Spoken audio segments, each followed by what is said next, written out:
All right, friends, we are back. Hope everybody had a nice little snooze. I know I did. For those of you joining, my name is Gabriel Diego Hernandez, and I'm live streaming today from Mile Square Theater to raise $30,000 through the annual Hudson Gives campaign. Y'all crushed the 201 matching challenge. So far, we have raised, let me refresh, we have raised almost $21,000. Wow, I'm so thankful to y'all. We are rallying. I want to say something cool about those numbers. There are 4 organizations, basically, like it's like a 4-horse race for third place right now. And there's like almost 90 organizations total. But we have the most discreet donors of everyone. And what that means is that y'all have been listening. When I said at $5, give us $5, $10, like you understood the assignment, right? Those of you who have $100, $200 to give, amazing. We'll take that too.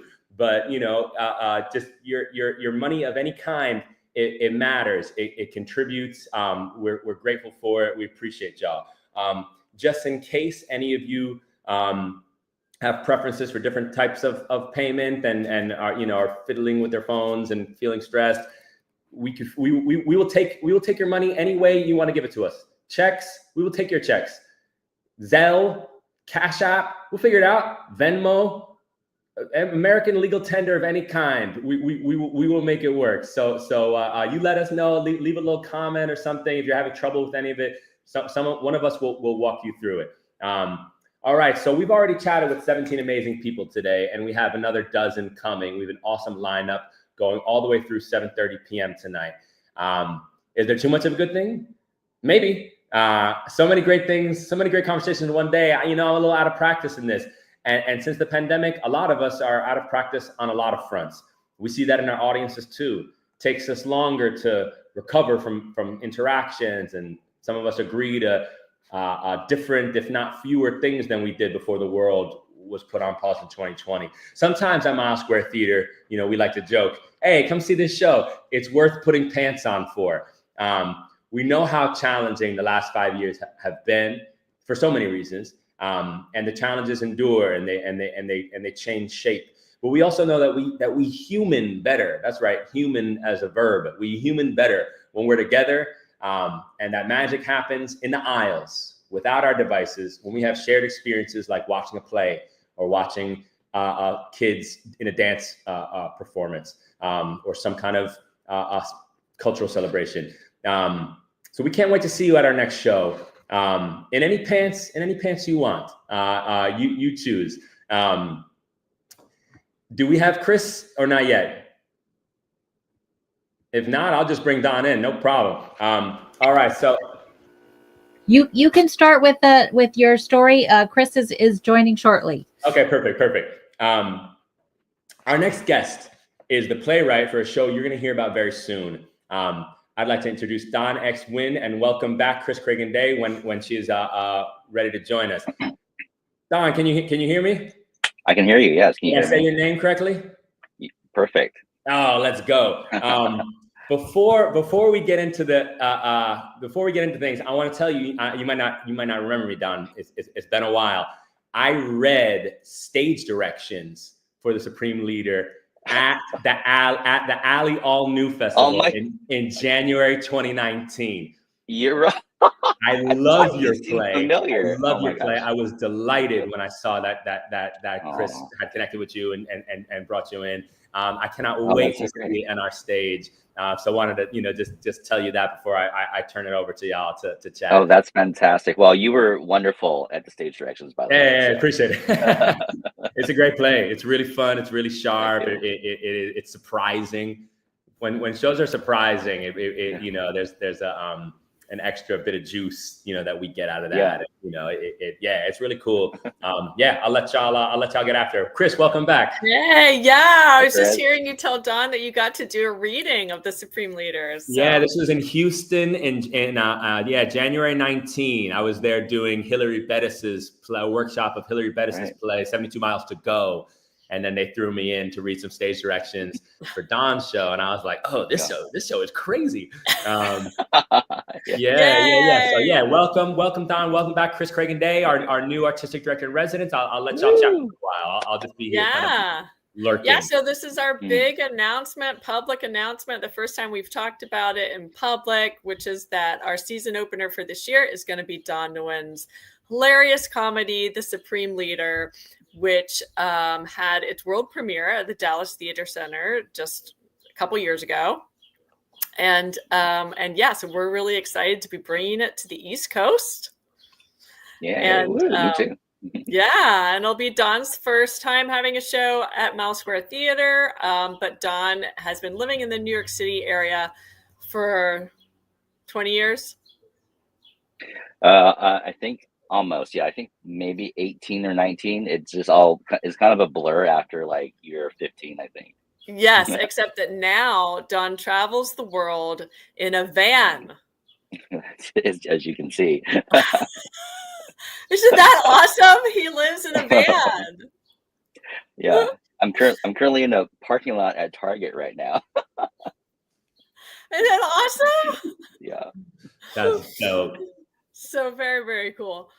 So Don, tell us a little bit about what inspired you to write this funny, quirky play that our audiences are just going to love. Yeah, I started writing The Supreme Leader about 10-ish years ago. And around that time, that was when Kim Jong-un had kind of come on to like, the world stage. Everyone started to get to know him. But what was really surprising or interesting was that no one really knew much about him, but everyone had like, very strong opinions about him. And I just thought it was really fascinating. Like here's this kid, this kind of heir apparent to the kingdom of North Korea, and journalists were just kind of like focused more on like how he looked, like making fun of his like kind of goofy haircut and stuff like that. And I just thought, well, this is so interesting. Like there's got to be more to him. Like what's he all about? And back then there wasn't much information on the internet, but the little stuff that I could find was really fascinating, and I was really surprised by the fact that, and back then these were all just kind of like speculation and rumors, which have now kind of basically become true. But like, I was surprised at how westernized he was, actually, that he was obsessed with Michael Jordan and basketball, and he loved to paint, and that he was going to school in Switzerland. And for me, I thought, oh, that's a really fascinating kind of great jumping off point for a play. And so The Supreme Leader is essentially a coming of age story about Kim Jong-un during his school days in Switzerland. And I actually know it's funny and it's really heartwarming, and like Gabriel said, like it's surprising in a lot of different ways. And it's definitely one of my favorite plays. Yay.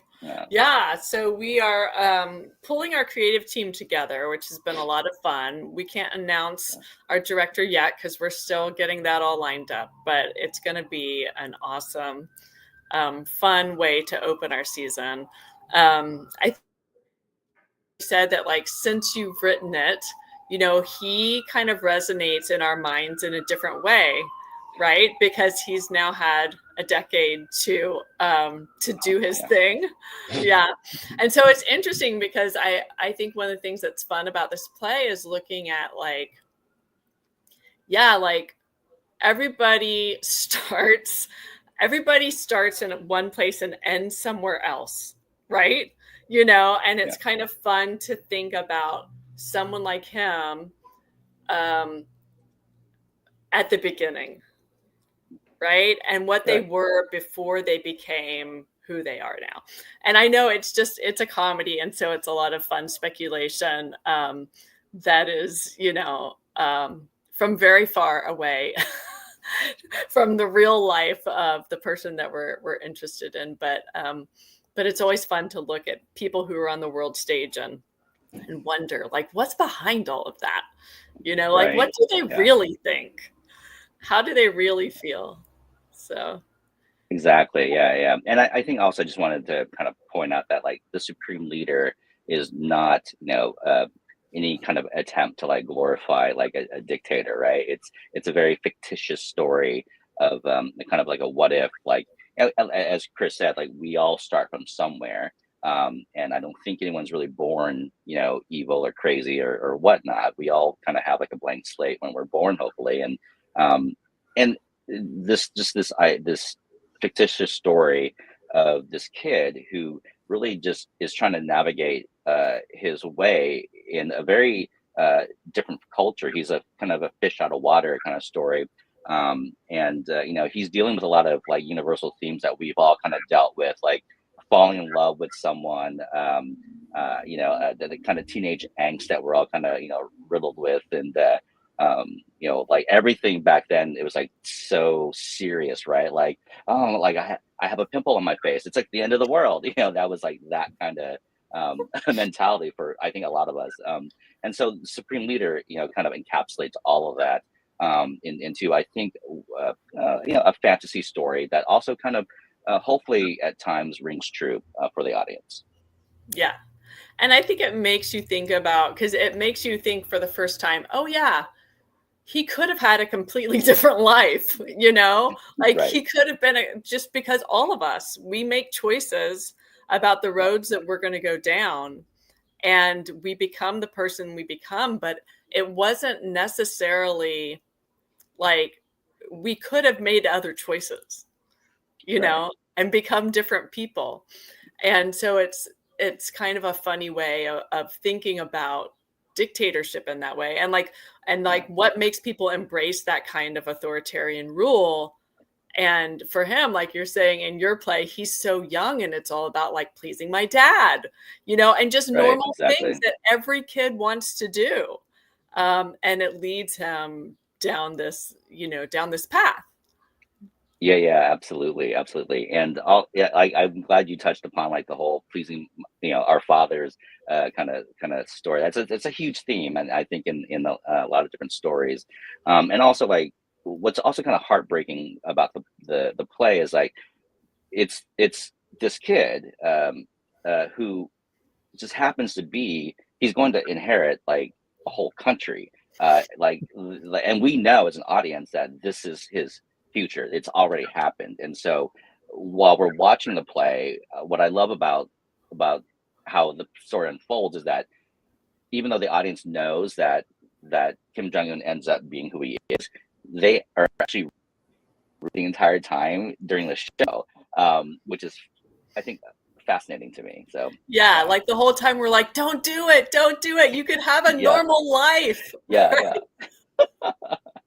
Exactly. That's the beauty of theater, right? We can all imagine. It is. I always tell my students, every time we see Romeo and Juliet, we're like, maybe they'll make it this time.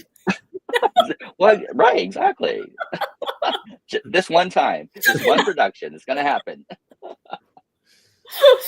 I love that. Oh gosh, that's awesome. So are you going to, so we've talked a little bit about you coming out to the Hoboken area in your van. Yeah. So you guys, you might see Don parked somewhere in his van.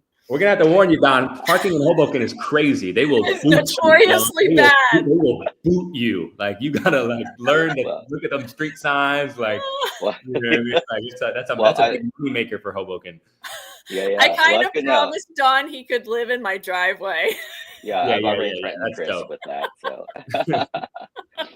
yeah, I'll just kind of be lurking around in this, white van. It's not creepy at all. So. That's amazing. Just casing the joint, relentlessly casing the joint. Exactly.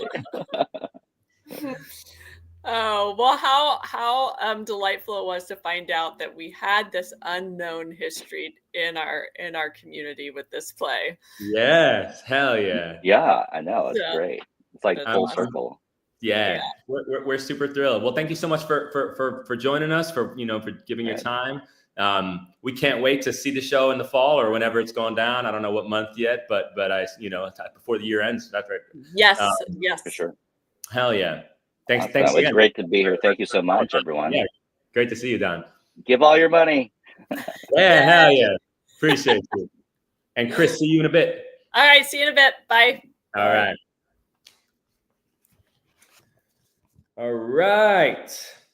Stay stay tuned. Yeah, we have another playwright for an upcoming show coming in at 7:15. You're not going to want to miss that. For those of you tuning in, my name is Gabriel Diego Hernandez. We're live streaming today to help Mile Square Theater raise $30,000. It's a big goal, and we have surpassed the 2/3 mark before 2:30 p.m. I knew we could do it, and we can continue to do more. Where are we at right now?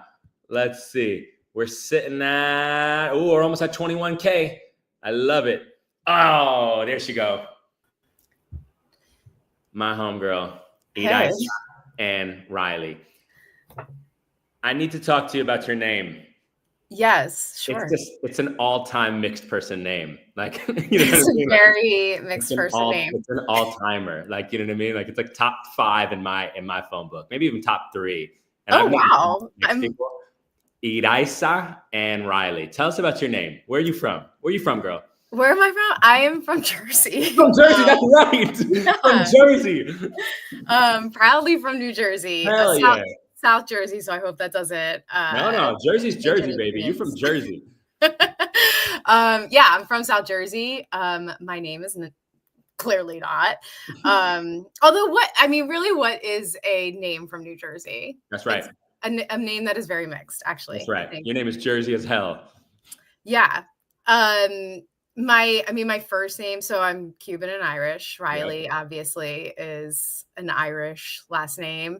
But I'm Cuban on my mom's side, and Iraisa was the name of a character on a soap opera in Cuba in the 50s. And my grandmother really liked the name and gave it to my mom. My dad wanted to name me after my mom. My mom wanted me to have my own name, and my mom liked the name Anne. So Iraisa Ann Riley is how that happened. Wow. That's so cool. You're back. You were in Philly a few weeks ago. So I've been a month probably already. Yeah, I closed a show I was working on like a week ago, two weeks ago. Okay. Yeah. Hey. So super recent. Happy closing. Welcome, Thank you. Welcome back. This show is called, let me see if I messed it up, January 6th, a celebration. A Bodega Princess remembers tradition, not insurrection. Yes. Tell us about it, because it sounds amazing. I can't wait to read it. Thank you. It's a solo show, yeah? It's a solo show, yeah. And it's about the Feast of los Reyes Magos, which to especially Caribbean people it's like Caribbean Christmas, basically. Right. It happens every January 6th. It celebrates, in Catholicism or Christianity, when the Magi visited Jesus after he was born and gave him 3 gifts. And it's like a very big celebration. Myrrh. Yeah, gold, frankincense, and myrrh. Yeah. But ultimately, and like if you look at it, I won't get too much into the theology of it, but it is like, so one of the things I discovered by writing the show was they are like a symbol of like humanity and gifts and like giving of yourself, giving gifts to, the world, and a symbol of like hope, which I thought, basically I really wanted to reclaim the date, because to me, January 6th was the first time in my community, they would have this huge celebration. And my town was like, oh, your kid likes to sing. Does she want to like sing at this event? So without giving away the end of the play, what happens, it's a really big deal for me. It was the first time I got to like, realized that I wanted to perform, and that I loved storytelling, and it is so much about my community. My family's Cuban. My community was very, my Latino community in South Jersey was very Puerto Rican, and it's like a huge deal in Puerto Rico. So they like would organize this event every year, and it was, there were like religious aspects, but it was also just like really culturally, all the stuff that was going on at the time informed the things that happened at this event, like Don Francisco and like the Macarena. There was like a Macarena dance competition. So it's an interactive, it's an interactive play recreating the event, because for me, it was like this joyful thing. And it's a date that to me means like community and hope, and is so cultural. So I kind of hated the fact that that date would be associated with anything other than that. Like, I think that the fact that it became like this idea of hate and insurrection and all that stuff. So it's my way of reclaiming the date. I will say I'm considering changing the name, because it hits different than it does when I named it. Because I was doing readings and stuff of it in the fall, and everybody was like, oh, that's an interesting title. And then for the Philly production, I haven't officially changed the name yet, but for the Philly workshop production, it was some of the audience was like, wow, this is totally not what I thought it was going to be. I thought it was going to be uber political. I see. Yeah. And truthfully, it's not, it really is like a party. So, yeah. But Word. yeah. That's really cool. Well, congratulations. I can't wait to see where it goes. And Thank you. Yeah. Hell yeah. So Yaisa, you first came was the 2024 24 hours festival. Was that your first time working at Miles Square Theater? Yeah, that was the first time. That was the first time I had the chance to work with them. Actually, I was introduced to Miles Square through your show. That was the first thing I went to there was Puerto Rican. Oh, get out of here. I actually didn't realize that. Oh, hell yeah. Yeah, because I had met Kevin I'd met Kevin through like Art House Productions, and then and he told us about your show, and I went to your show, and I was like, this place is really cool. And then I had the opportunity to do the 24-hour play festival there. Word. Okay, no doubt. I was talking to Joy Donzi earlier about that play and how you helped me fulfill my dreams. I don't know if you were on, but we tap dancing. Yeah. This is a lot. You know what I mean? I've been watching my brother. My brother tap dances all over the world. I've never gotten a chance to tap dance in front of people, and you gave me that opportunity right on Miles Square Theater stage. So I wanted to thank you with all of these witnesses for that. I made the bold claim earlier that I am the best fake tap dancer on earth. I've had a few hours to think about that, and I'm not gonna walk it back. I would support you in that claim. Yeah, I do think. So you're an enabler. You enabled me. How did that work when you and what I didn't realize at the time that you and Goldie were like drafting us? It was like an NFL draft. It was like we had like we had like the Polaroids of you guys. Okay. And they were laid out on the table, and we like picked out of a hat as to like what order we got to pick. So then you would pick an actor and then pick another actor, and like Goldie and I basically got everybody we wanted. Shouts to Goldie Patrick, our director that weekend. Yeah, and it was funny because I had worked with Joy, and I did a show off Broadway together, and so I was like, okay, and I had seen you. I was like, this dude seems cool. I want to work with him. I had seen you in Puerto Rican, and I was like, oh, okay, he's cool. I want him to be in this cast. And all the stuff you all had said was exciting to me. Like, I always like to ask, I've done a couple of 24-hour play festivals, and like I always like to ask actors, like, what do you never get to do that you want to do? So like that prompt of like tap dance, and I think Joy wanted to be like meet a psychic, either a gay spy or a gay psychic. Yes. Yeah. And I hope that I fulfilled all of her dreams by making her a psychic. Yeah. So that's how that happened. Like we got lucky because every time we picked, we got who we wanted. That's dope. That's so dope. So I want to talk about another one of your plays. I love your plays. Thank you. The Jersey Devils of Papi Chulo has stuck with me. I'm just going to say that name again. I said it too fast. The Jersey Devil is a Papi Chulo. That's a title that will never change. That's a whole ass title of a play that Iraisa Ann Riley has written. It's about 5 homegirls in the Pinelands of New Jersey, right? It's a bachelorette situation. Yes. They're partying and like, there's like something in the woods with them. Like, what is it? It's a couple of white boys. Right. A couple of white boys. It's so funny. I love it so much. It's like you take us to so many different places. How is that? Is it what's good with that show? Is it feeling like the cast size is big and that makes it tough? Budget wise, or like I don't know, because it's 7 characters, and I've definitely seen people that is a bigger cast by today's standards. But I've seen plays out there with 7 people, so I hold out hope that one day it'll get produced. Yeah, I mean, I've It's done a so bunch of funny. readings. Thank you. Thanks. Yeah. I've done a bunch of readings of it and people still find it funny. That's another one of those where I'm like, oh, I wonder like now how, like the last reading I did of it was in September at Atlantic Theater Company. And I was like, for Caribbean Mix Fest, there were a bunch of great like plays by people with either Caribbean background or, you know, so I was like, yeah, I wonder if some of the jokes are still funny. I think they are. Unfortunately, I mean, I do think they are funny. But it would be interesting to do it, maybe do a reading of it again. I'm always up for readings. I feel like you always learn new things, and like actors, I love getting in, even if it's like getting in a room with actors. They're like, I love actors. They're so smart. They find things that like, or they ask questions that I like didn't think about. So yeah, I don't know what next steps are for that play. I do think it's in like great shape. Because I've done so many readings of it. And I do think it's still funny. I do think that I can't imagine that it has that, you know, current administration, the current administration can't take away your shine.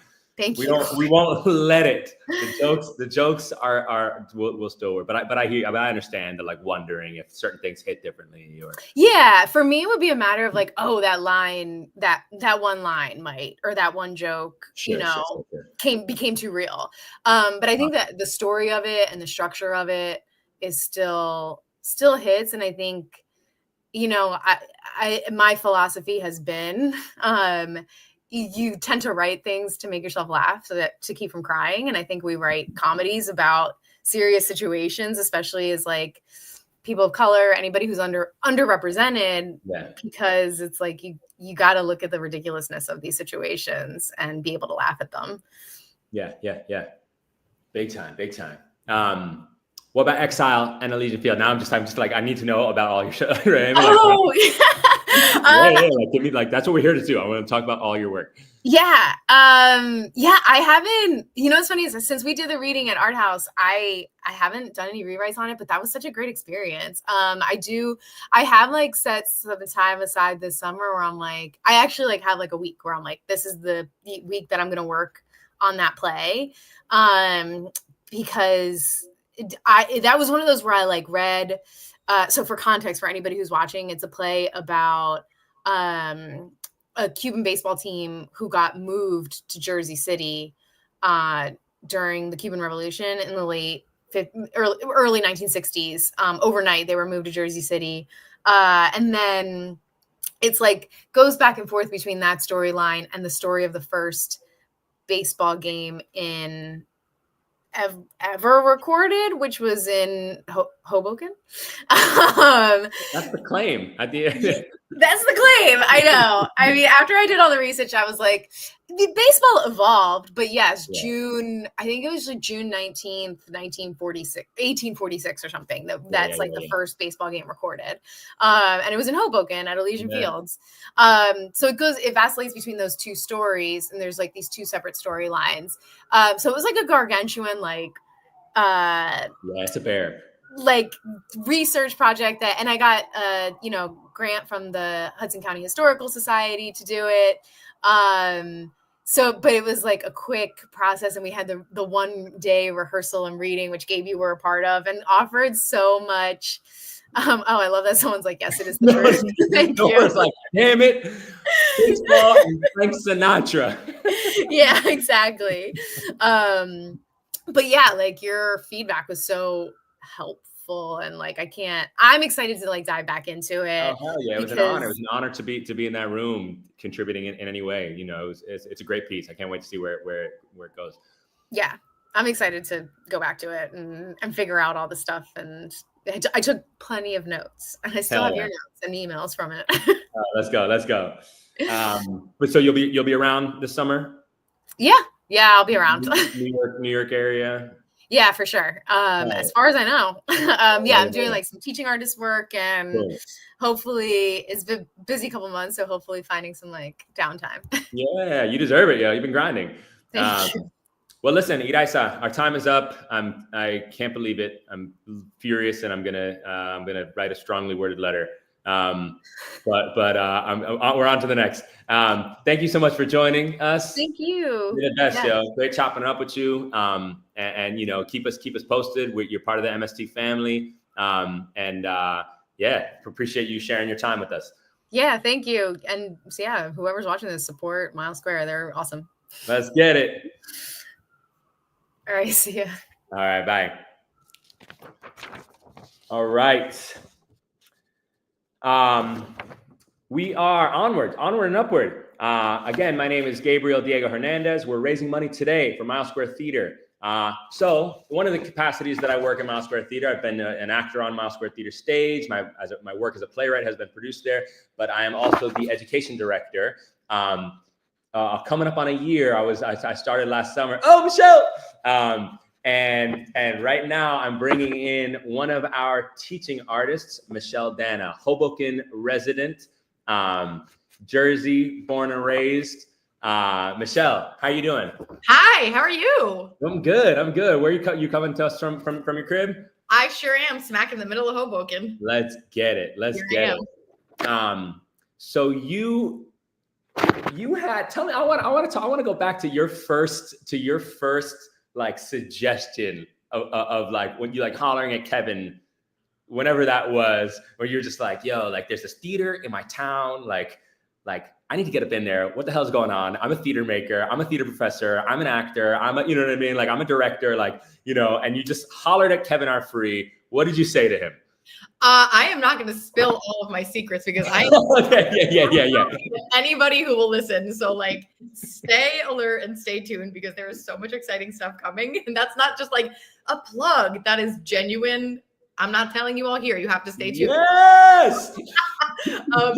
But yeah, I have this idea for, something I love about Mile Square and about Hoboken is the community base. And I also am a local vendor at some of the street markets and the Hoboken Arts and Music Festival and the pop-up markets. And I was like, I had this idea to like meld together theater and the community and also local vendors and small businesses and that artist community and that whole homegrown local scene and get those things together.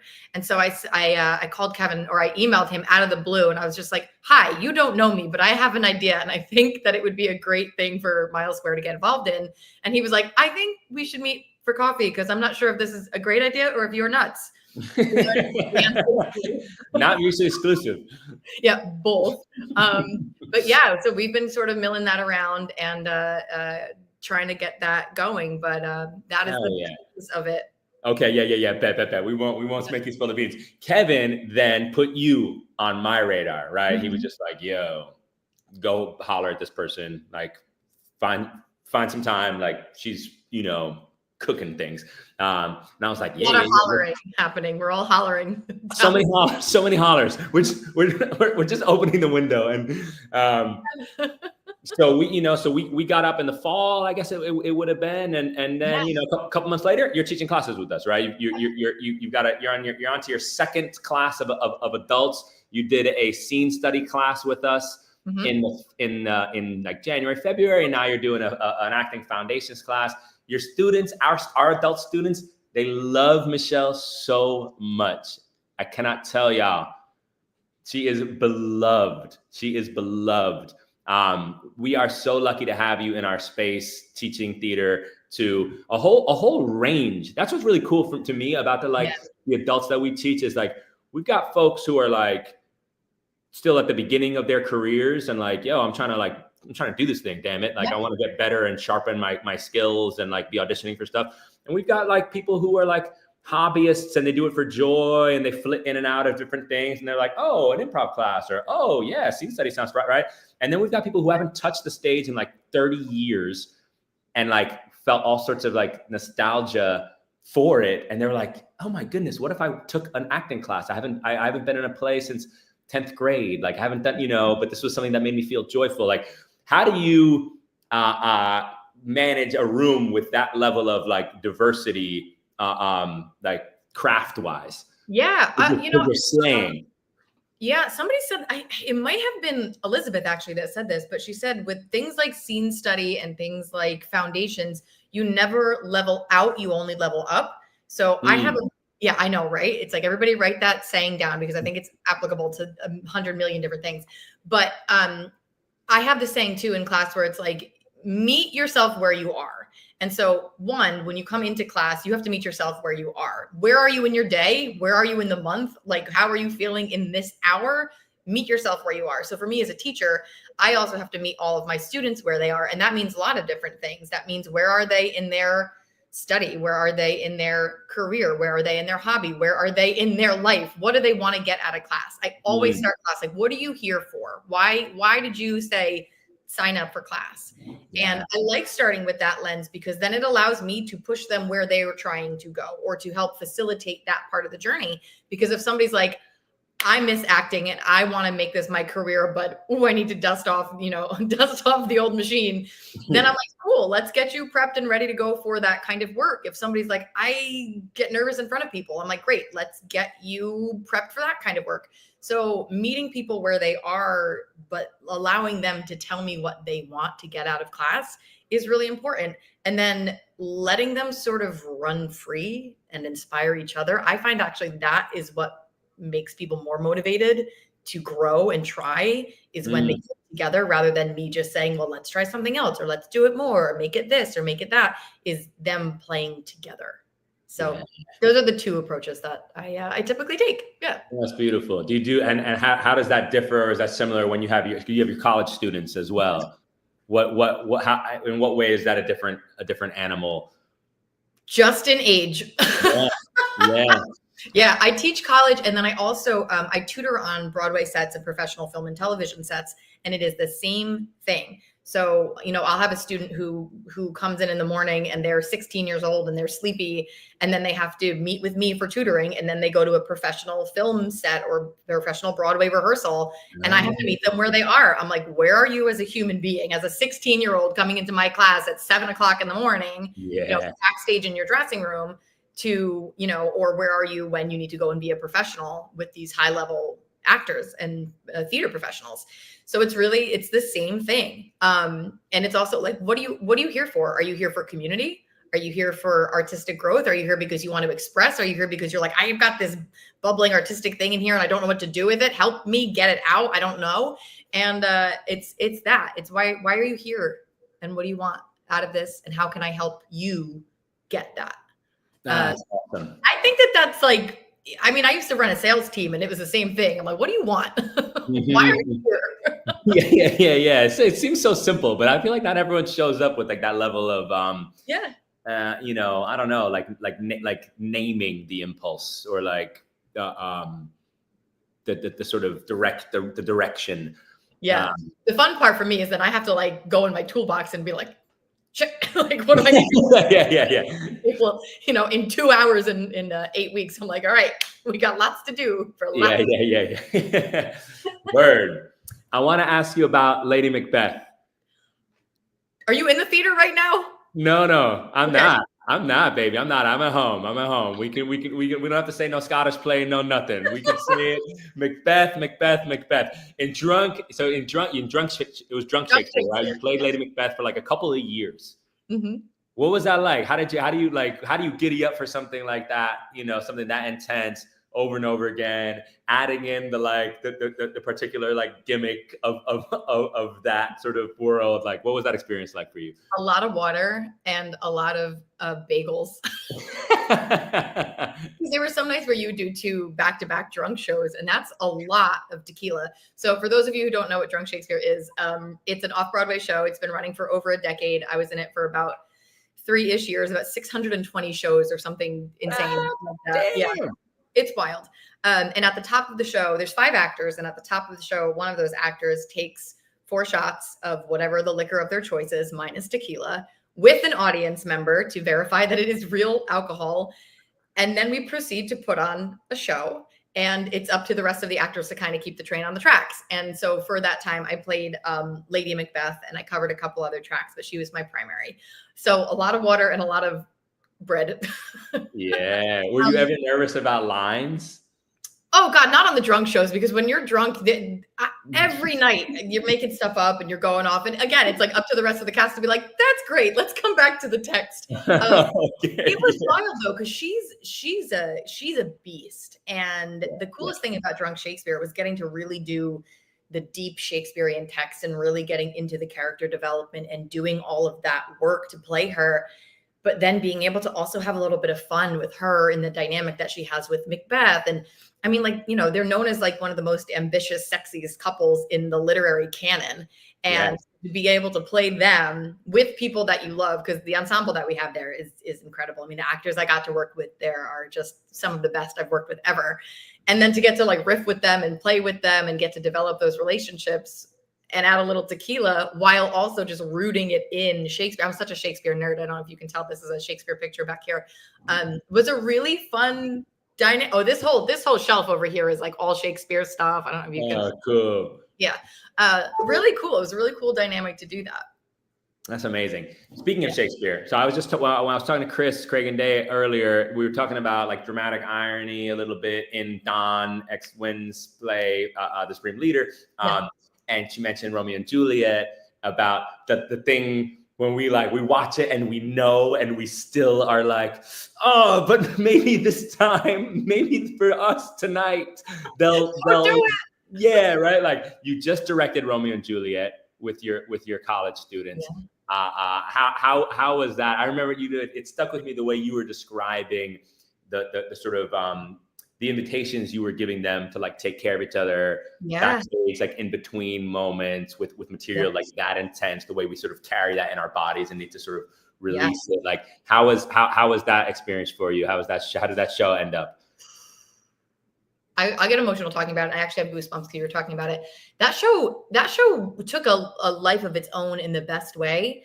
And it was a lot of what you had actually just said is like, you're going to get it. I mean, I don't know how much everybody here understands Shakespeare or not understands Shakespeare, but knows it well.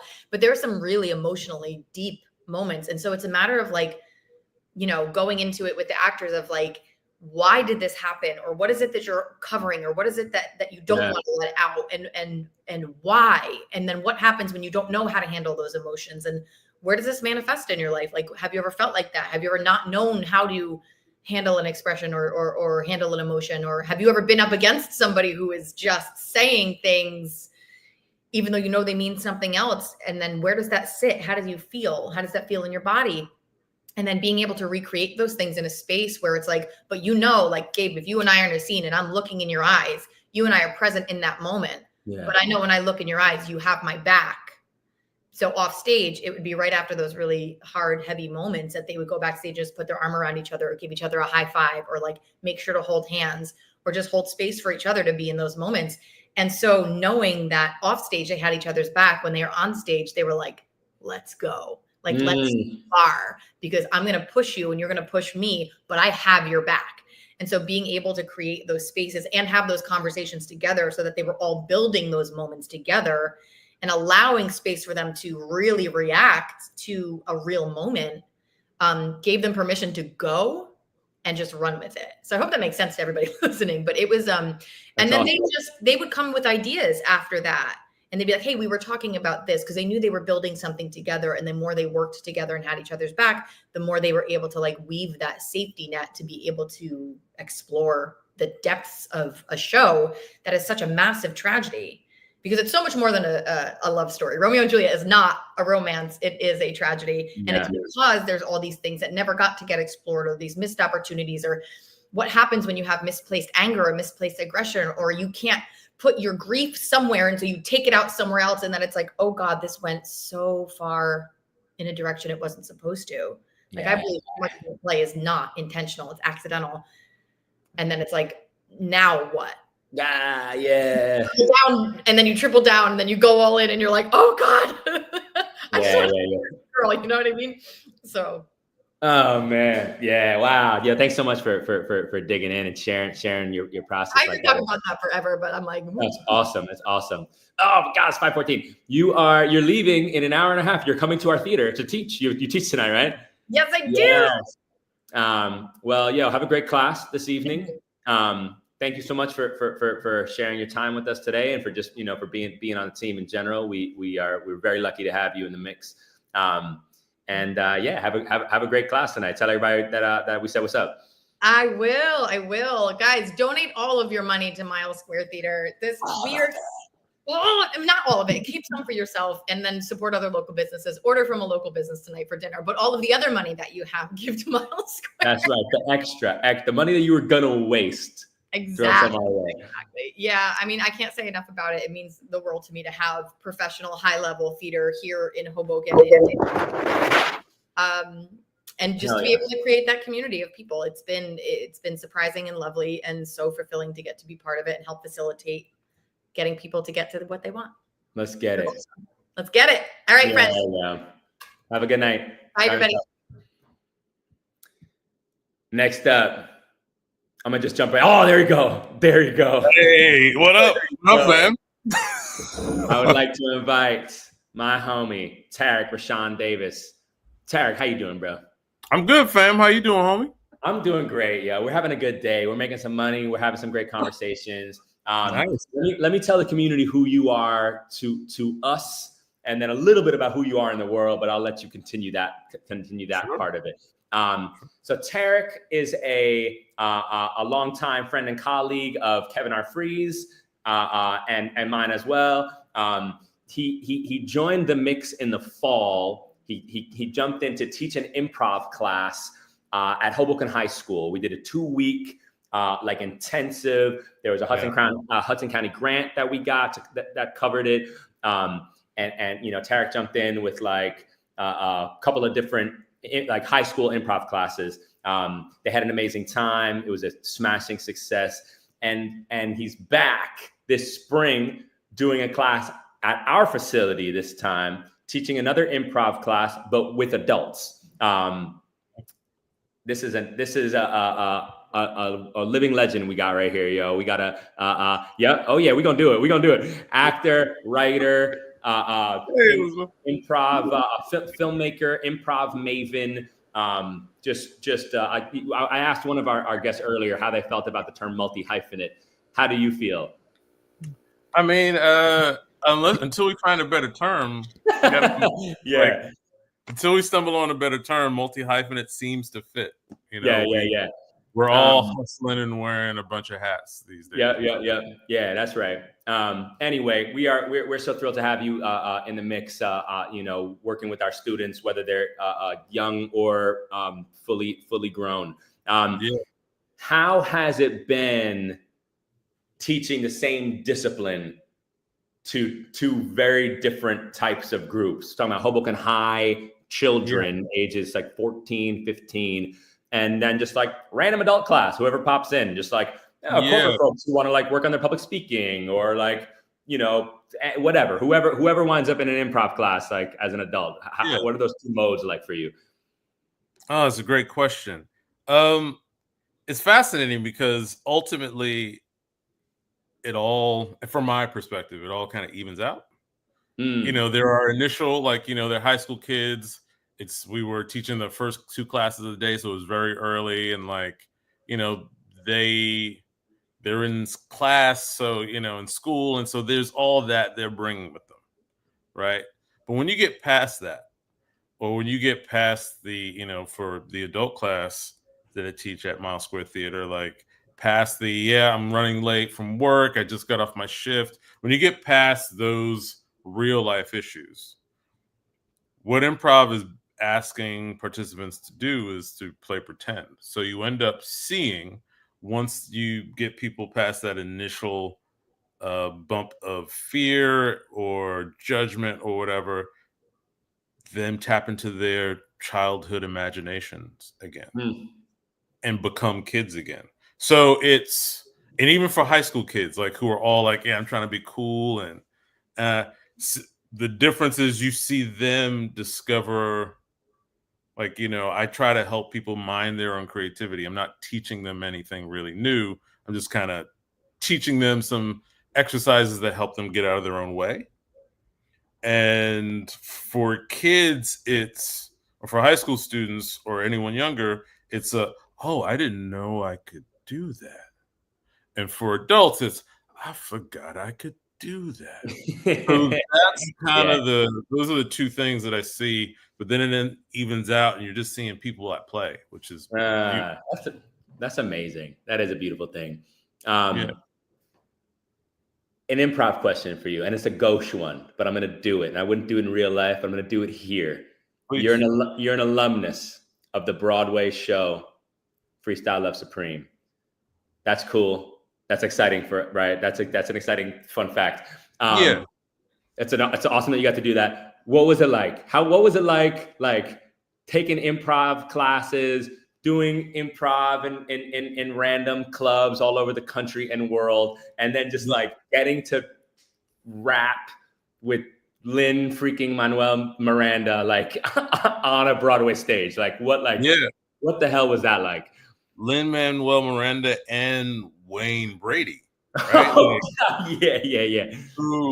So quick story, if I may, please. It was an incredible experience. And it was, so I've been doing this since the late 90s, right? So it's been a minute, and freestyle rap, I'll be very honest, was never the thing I wanted to do. I remember when my first professional gig at Boom Chicago in Amsterdam, where, our alumni were Amber Ruffin, Seth Meyers, Jordan Peele, and I remember being hired and getting there and seeing that they closed every show with a freestyle rap. And my bosses at the time being like, all right, so you're gonna have to do the same thing. And I was like, zoinks, right? So I was always kind of standoffish with freestyle. And through a bunch of circumstances, I ended up just doing, I did another show, Baby Wants Candy, which is, if you're in the improv community, it's a very popular show. And they do improvised musicals. And so I was doing Baby Wants Candy, and then they created another show called Shamilton, which was an improvised Hamilton show. Like, we get a celebrity or a historical figure, and then you do a whole freestyle show made up out of thin air. So I had been doing that show for 2 years when freestyle, that opportunity came along. And the improv community is not that big, so a lot of the people who I met in freestyle, we had a lot of friends in common. And I auditioned, and it was one of the best auditions I've ever, not just because I was crushing it, but because they made the room very warm. I remember the callback, James Monroe Englehart, Tony award-winning, the genie from Aladdin, right? Yeah. And he just did an incredible show playing Louis Armstrong on Broadway. Yeah. He's Tony nominated. And Daveed Diggs. Those were the two guys in the room. And I remember there was a dude who was a beatboxer looking at me, and his brother, he was just like, yo, are we ready for this? And I was like, I don't know. We're going to go see, right? And they made the room very warm. And it was one of the first times. Yeah, first times as an actor that I just had to show up as myself and play. Fast track, I get the job that day, after the audition. And then they're like, all right, so this weekend, we need you to go to the Kennedy Center in DC, because they're doing a week of shows and they're down an actor. So you don't know the show. So you got to learn the show the day you get there. And, that's going to be your initiation. And I was like, okay. I get there, put myself in my hotel room, rush to rehearsal. And as I come out of my hotel room, I see down the hall someone coming out of his hotel room, and it's Wayne Brady. And I'm like, I think we're going to the same rehearsal. And sure enough, we end up walking to the same elevator. We both get in the elevator. And I know we're going to the same rehearsal because I see his tag for the Kennedy Center. And I go, and so like I said, I was doing this in the late 90s when Whose Line was first airing on TV. I was going to quit improv because there weren't a lot of brothers doing it. And I was like, this is fun, but I'm an actor and I don't know if there's a future here. And I saw him crushing it on TV. And so I'm standing in the elevator with this man who has no idea who I am. And so I introduce myself and I go, hey, my name's, Tarek. I think we're going to the same rehearsal. He's like, oh, wow. And it's a little awkward. Pause. I go, man, I got to just say this. Thank you. I was going to quit doing this. And then I saw you doing this, which told me that I could do this. And now we're both doing this. Right? Yeah. And like we both had like this moment in the elevator of like, oh, and then we just became pals. And it was like an incredible show. But that moment kind of wraps up my experience with freestyle. Yeah. Like, wow, I'm here with, my heroes. Okay, what does that mean for me? Yeah. Damn, man. I got chills. That's really cool. That's really cool. Appreciate you telling us that. Oh no, my pleasure. What are you? So you're a screenwriter and you're working on a film like right now. Is that something you feel like talking about? Feel like you can give it like? Are we like? Is there a thing that you can get us excited about? Like I want to. Oh, sure. I mean, yeah. I'm. Ooh, Gabe, you are.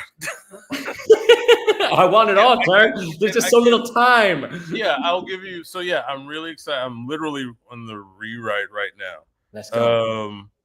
Yeah, I wrote a film. I've written a bunch of films. I've written shorts and made shorts, and my entire goal doing this whole journey was like, all right, I want to make a movie, and it's been an adventure, right? And so this movie that I'm very confident will be my first movie is a period piece, and it's I will say that it's a period piece that asks the question. The word noir, which in French means black, it asks the question: why haven't there been black noirs with majority black cast from a black perspective? Set in that classic era of the classic noir. So it asks and answers that question, and that's my film. Go. And yeah, I'm really excited about it, especially in this post Sinners world. I feel like that film showed to me, and I think is showing to the world that people are ready for complex new narratives. Yep. From perspectives that aren't usually celebrated or lauded or even hidden. And so like that movie has boosted me in this way of like, oh wow, okay, this can happen. All right, what do I need to do? Okay, and like I'm kind of in that mode of like gathering all the pieces so we can continue the conversation that Ryan Coogler is now engaged the world with. Yeah. Oh, that's really exciting, man. I can't wait. Where do we follow your work so we can get updates and we can, keep abreast of what you're cooking? Great question. So yeah, you can find me on social medias. I've been a little quiet as of late because I've been in this project, but now I'm coming out and I'm going to be in the mode of like, hey, everybody, this is what we're doing. Yeah. And I'm not alone in that. Gave you a little bit about this thing that is going on. I won't share too many details, but I'm not alone as a Black filmmaker in trying to engage the world in conversations and seeing just how important long form narrative is, which is why Miles Square Theater is such an important space.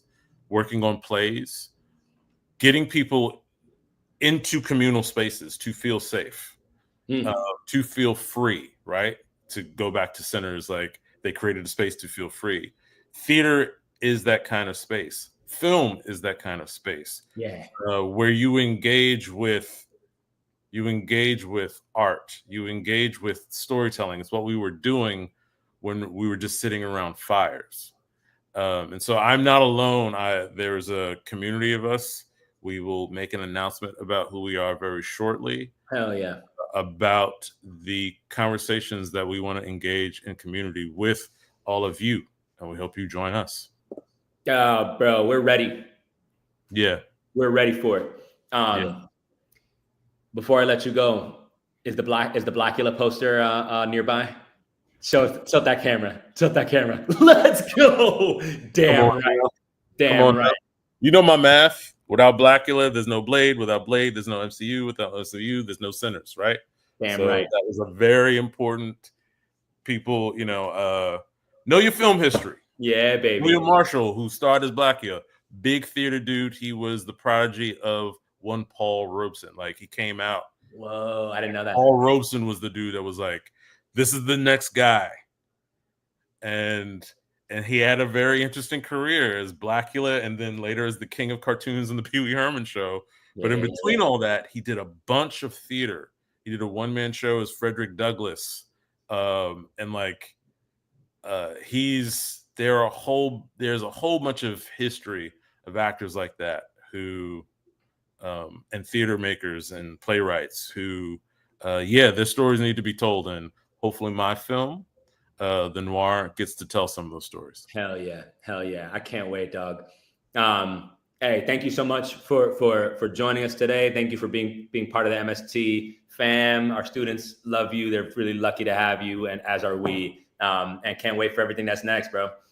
Thank you, bro. I'm happy to be here. It's a great space. Donate what you can. Theater is really important, and it's long form narrative and communal spaces are the future. That's how we use the world. Hell yeah. Salute, bro. All right, bro. Be good. We out here.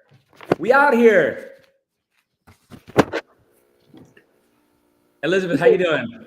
I'm doing well. I want to just say, before we bring on our next guest, which I know you're really excited to talk to. Yeah. 551 is another match event for Hudson Gibbs. And so here's the deal. If you think like, oh, I'm going to do that. Like, no.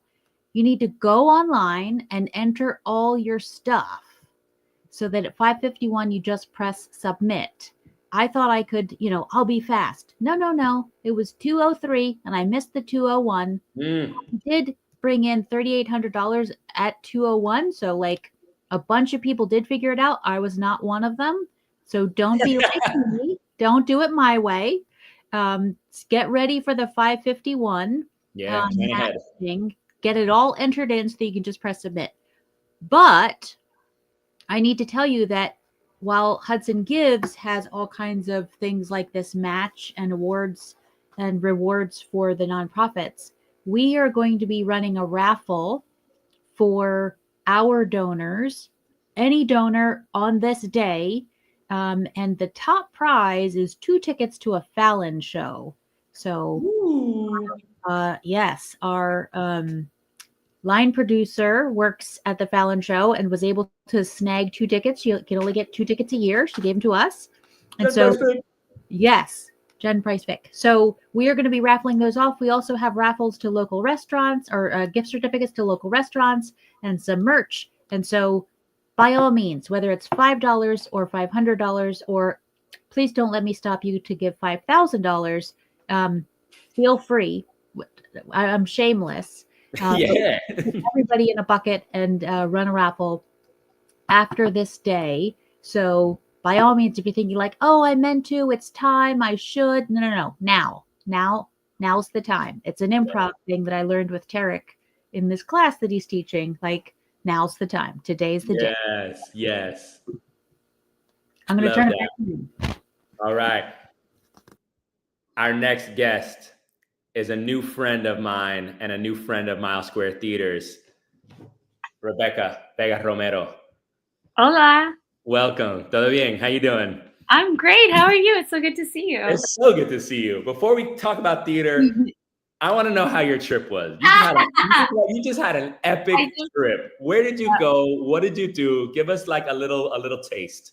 So I just did a little bit of theater tourism. I have been considering grad school and have a friend who's in London doing that. And then I had a couple of friends doing musical theater in Germany. So I flew to London, did a little tourism with my friend and her family.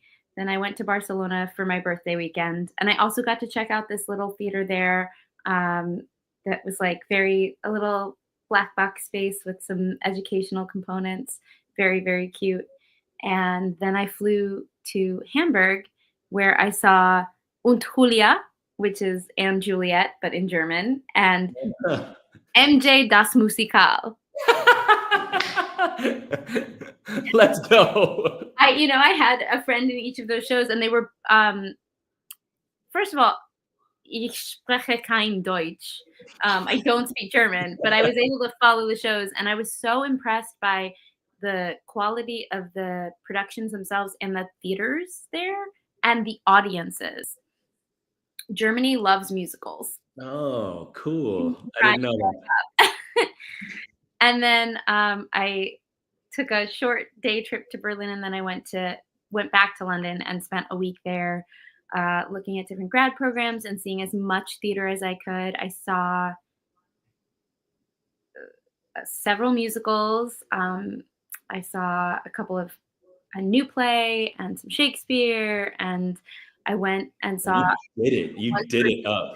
In like a tiny pub, because they have these pub theaters are very popular there. It was really inspiring. That's so cool. How long were you gone total? 2 weeks. So what's the verdict? Are you going to leave us? Are you leaving us for you couldn't cross the pond, or were you like, all right, that's cute, but I'm a New Yorker, like, I'm not sure yet. I am definitely going to apply to grad school over there. But I also talked with some people there and made some friends that are kind of doing both. And so there's a visa situation that I'm looking into as well. Word. Maybe get to work in New York and London. All right. Yeah. That's dope. I mean, New York will always be home. I'm like. Yeah. But it'd be like the continental hopping equivalent of like the bicoastal. Yeah. That's sick. Well, I'm so glad that it went well. It sounds amazing. So Rebecca, you first came to us very recently, right? Was that your first time at Mile Square Theater? Like stepping foot in our building was Seventh Inning Stretch just now? No, it was the month before. I went to see. Oh, you saw Tiny Beautiful Things. Because Joy is a dear friend of mine. Oh, let's go. So she brought me out there. I was like, I have to see this. Oh, hell yeah. Performance. It was stunning. And wasn't she so amazing? She was marvelous. Just so full of heart and humor and all it's a big lift too. And we were so with her. Oh, cool. All right. So you came in, you saw TBT, and then a month later, your work was produced in a festival of ours. That's pretty wild turnaround. It's dope. You're like, that's how things are gonna go for me from now on. Lots of God's ears, yeah. You're like, now I'm gonna go to Europe to go to bunch of different plays, and then a month later, they're gonna produce my work. That's how this goes down for me now. What was your experience like? Participating in the Seventh Inning Stretch and being part of the madness and the chaos of that festival. There were six plays total, right? And you were one of the 6 playwrights in the mix. Yeah. It was wonderful. It was my first time doing a 24-hour play fest as a writer. I've done like some short contest things where it's like you have a few days to write based on the theme, but this was like less than 24 hours to write a play. Yeah. You pulled like the full all-nighter too, right? What time did you say you're playing? You're calling me out. I was indeed the last playwright to turn their play in at like 6:59 a.m. Hey, you did it though. You did it. I did. Yeah. It was a beautiful play too. I didn't see it live, but I read it and I loved it. Thank you so much. I was really pleased with that, with how both what I came up with that night and then also getting into the rehearsal room with Dev and the actors and the collaboration that we all had rewrite was and they knocked it out of the park. It was such I bet. I know 3 of the 4 actors that were on your team. So it's like I was reading it and I could picture them. I could picture, I was like, like there's something really fertile about like that kind of like reunion-y energy, the nostalgia, the regret, the sort of looking back on your time, like who was I then? Who am I now? Like what has changed? What's the same? Like that's like, that's like pulls at your heartstrings stuff and like universal. Yeah. I think we're always looking. I have this term that I call temporal vertigo. that I came up with for describing what it's like to be an adult in New York City when you were a child in New York City, that like sometimes I walk down the street and I feel like a sense of vertigo in time.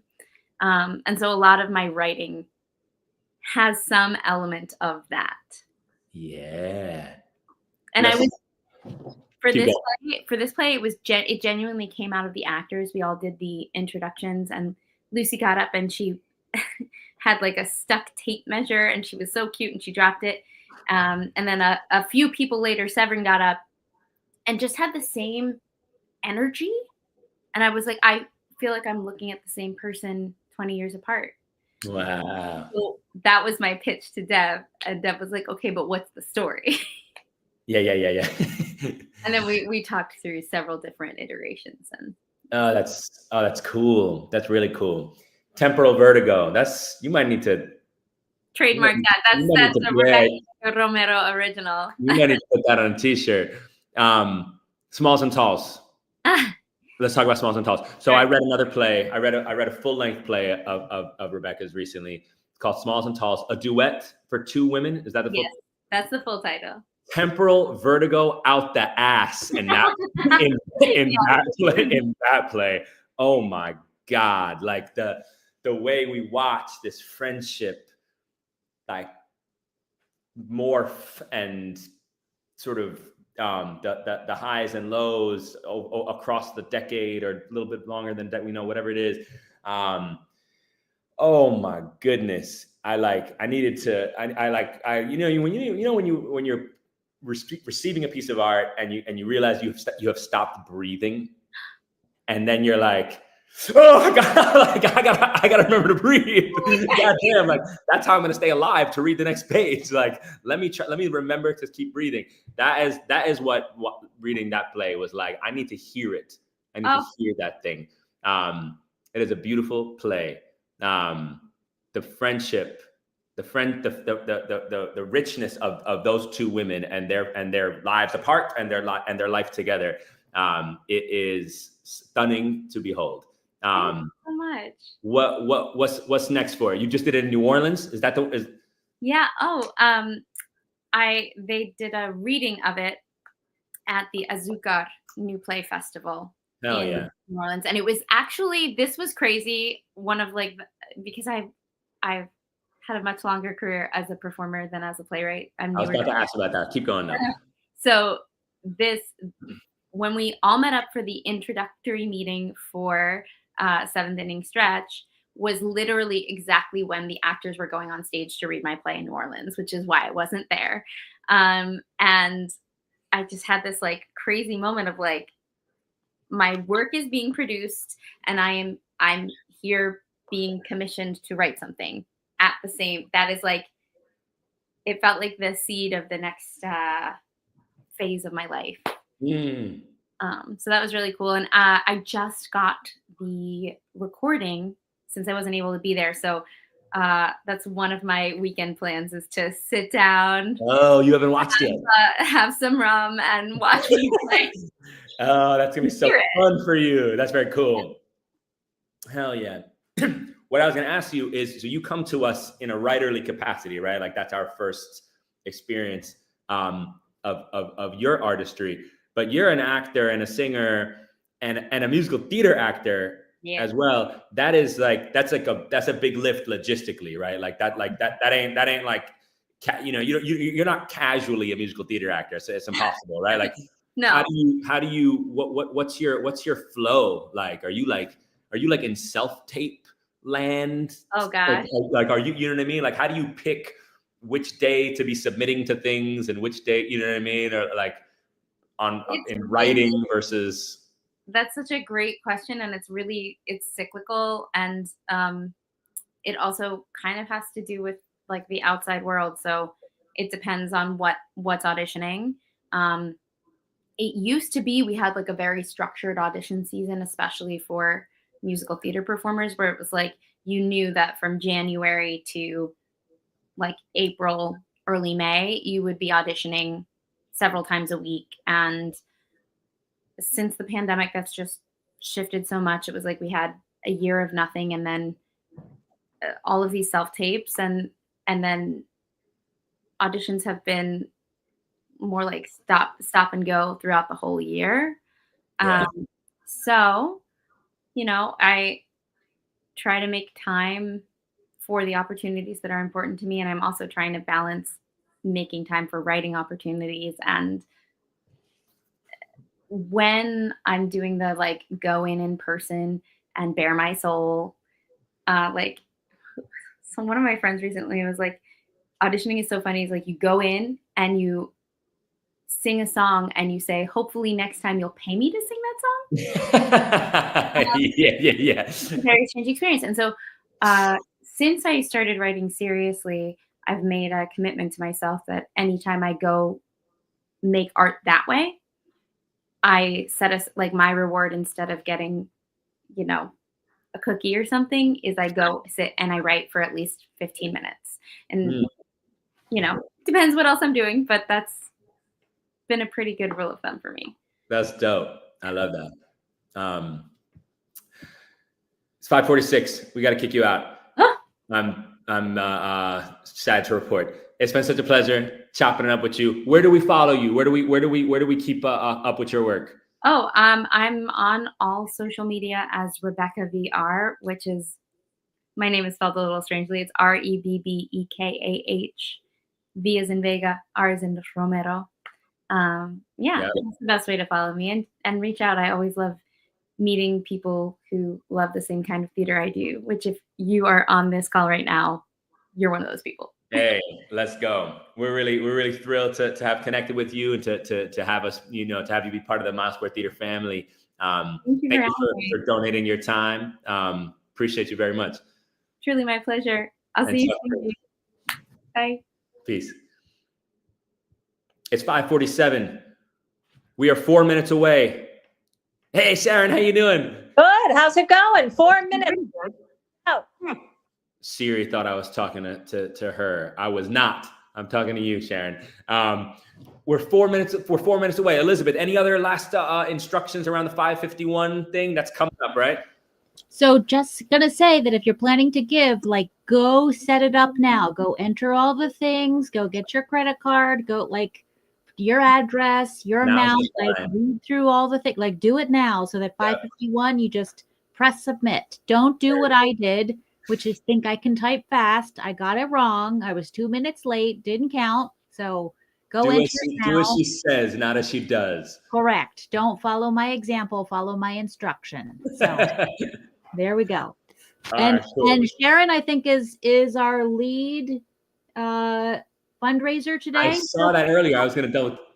I think a couple of other people are going to challenge her whatever, but Sharon will steal the crown from Anne. Okay, Sharon. If she wins, so midnight, right? Correct. No doubt. There's time. There's time still. Our next, our next guest is Sharon Shahinian. Did I pronounce that correctly? Perfect. Let's get it. Sharon, you are a new board member at Mile Square Theater, but you have performed on our stage. Is that correct? That is correct. I'm a new board member, but I'm not new to the theater or theater. And I performed in a 7th inning stretch many years ago with Chris, former artistic director. Yeah. Oh, bet. Well, that's amazing. We're so happy to have you. What made you want to be on Mile Square Theater's board? Oh, well, it just sort of was serendipitous. I was speaking to my neighbor, Michelle Zangari, and she was looking. Oh, Michelle. She was looking for a executive director type who is now Mr. Zimmerman, and I know him through my friend Rob, and it was one of those recommendations, and it also nice. So here I am. Shouts Dave Zimmerman. Yeah. Oh, that's so cool. I love that. I feel like that happens a lot in Hoboken and Hudson County, just in general. Just like there's still like small town. There's still small town energy, even while we have like city with a small town feel. Yeah, 100%. And I also used to teach theater too. I got my degree in education and theater in college, and cool. I'm very interested in your programs and what you do. Amazing. Where did you teach? What levels and what kind of things? Oh, I taught in high school for a high school in Ohio where I went to college. And then I was a teacher for the junior program at the Neighborhood Playhouse in New York City, which is where I'm a graduate of, a 1980 graduate. Amazing. And, yeah, so I taught actually I taught the dance and the theater program for the juniors for, probably eighth grade through seniors. Okay, word. That's cool. So when did you do that? So you were in an It's a Wonderful Life radio play. Is that correct? I wasn't in it. I produced that play. You produced it. Along with Brown Harris Stevens, a company I work for, who is sponsoring this year's drive. But that was why you think I'm in it is there is a jingle. That's what I was about to ask. I had jingle in my notes and I didn't know why, and I was gonna follow up. Keep going. And it was a great musician friend of mine, and he said, "Let's do a jingle for my company for real estate because I'm a real estate agent." And I said, "Oh well, I'm producing this play, and they need some kind of music." He goes, "Let's incorporate it." And so there's a catchy line that goes, "Sharon Shahinian, bum bum ba dum ba dum." It was part of their commercial break on the radio play. So funny enough, when people who had seen that and they hear my name, they are like, "Wait a minute." And they start singing the tune to me. And I miss that guy because he unfortunately passed away from AIDS. Not AIDS, COVID. Sorry to hear that. Not AIDS, COVID. Yeah. Yeah. That's sad. Great musician, Billy Merades. Word. Sharon Shahinian. That's I love that. So you are a realtor in Hoboken. I am for 20 years, and I'm a 30-year resident of Hoboken as well. Wow. So you've seen some changes. Oh, when we moved here, our parents, our family, they said, "Oh, you can't move there. It's too dangerous." They were still saying that in the mid 90s. Yeah, 94, 95. Yeah. Wow. And I had moved from the city, and honestly, I was more scared here than living in Manhattan, which is so bizarre, except that we left the key to our front door, like the first week we moved here, in the door overnight. And it was there the next morning. And from then on, I'm like, this isn't so bad. Nobody came in the middle of the night. So yeah. You're good. I feel like by the mid 90s, things were, I'm born in 85. By the time I was in 5th grade, which would have been like 95, I was wandering around Hoboken, like with a pack of other 10-year-olds. And like, my parents aren't monsters, what I mean? Like, I don't think that was like a crazy choice for them to, we there was a certain degree of like physical independence. And, were born and grew up here as well? Yeah, born and raised in Hoboken. I was born in whatever St. Mary's Hospital, whatever it's called now. I don't, Hoboken University or whatever. You go to high tech or you went to Hoboken High? I actually started at the Hudson School. I went to the Hudson School for middle school, and I started high school there. And then after 9th grade, I switched and I went to the rest of high school in Manhattan at Friends Seminary. Oh, Friends, nice. Yeah. On here who's also a theater musician actor type, and oh cool. Yeah. So I was wondering if you might know each other, but maybe you're a little older. I don't know. What's he up to now? He's got a band called Junior Varsity. They signed. You ever hear of it? You might. No, but it's a great name. I'm gonna look them up. I like that name. Temporal. Your guest before, I thought Temporal Vertigo. Great name for a rock and roll band. Yeah. So he's got a band named Junior Varsity. They play all over the place, and he's also working with his former A&R guy from Warner Music is Zach Bryan's manager. He's a big country guy, so he sort of works with him too, and does a lot of stuff. He was branding UFC fighters. He's all over the place. Creative. That's cool. But this is a creative town. There's a lot of. It really is a small town with a big, small town with a big town feel. Has produced quite a few artists, whether it's performing arts, you know, craftsman arts, a lot going on here. Yeah, big time. So question for you, as someone who has like observed the town from that particular vantage point of like who's living here and who's leaving and who's staying and which buildings are being torn down and which buildings are coming up, right? That's like you have an interesting viewpoint in that regard. And and then like little old us, right? Like semi new to the game, at least geographically, right? We haven't been in that space for long, but it feels like lucky and amazing that we that we're there, and we've watched Uptown Hoboken change a great deal just in the last half decade, and I think a lot of more changes are coming.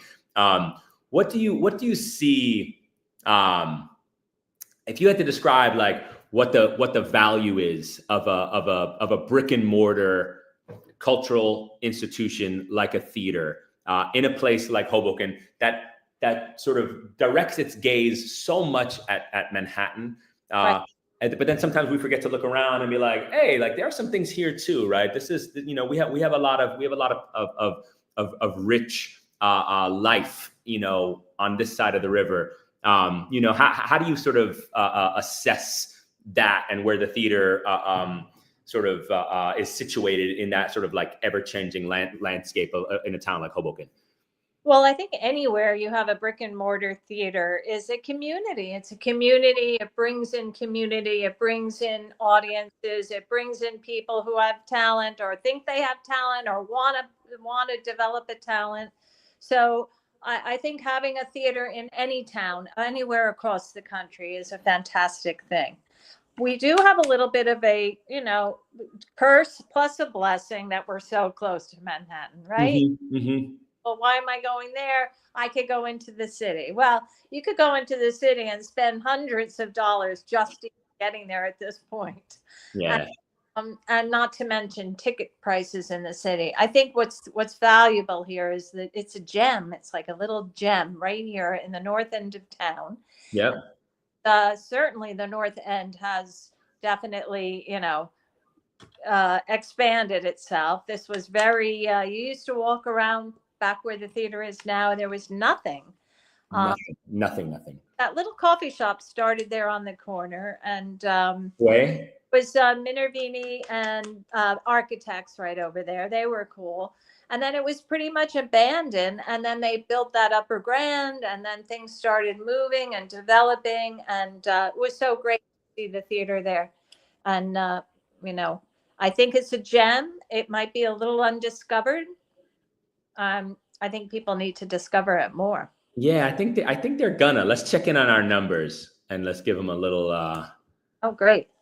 We are sitting at number 3 on the leaderboard. Oh, we got to move up to number 1. We're at number 3 right now. Number 3 out of 88 total. Not bad. We're climbing. We're at $23,428. 132 different donors have contributed today. You have to bring in at least another 7 to meet the goal. It would be great to pass that goal, right? Yeah, I think so. I think we should set our sights at like 40. Why not? Yeah. I put I put a high number for my site, but I figure, play big or go home. That's right. That saying? I don't know. Yeah. Go, whatever it is. Go home or something like that.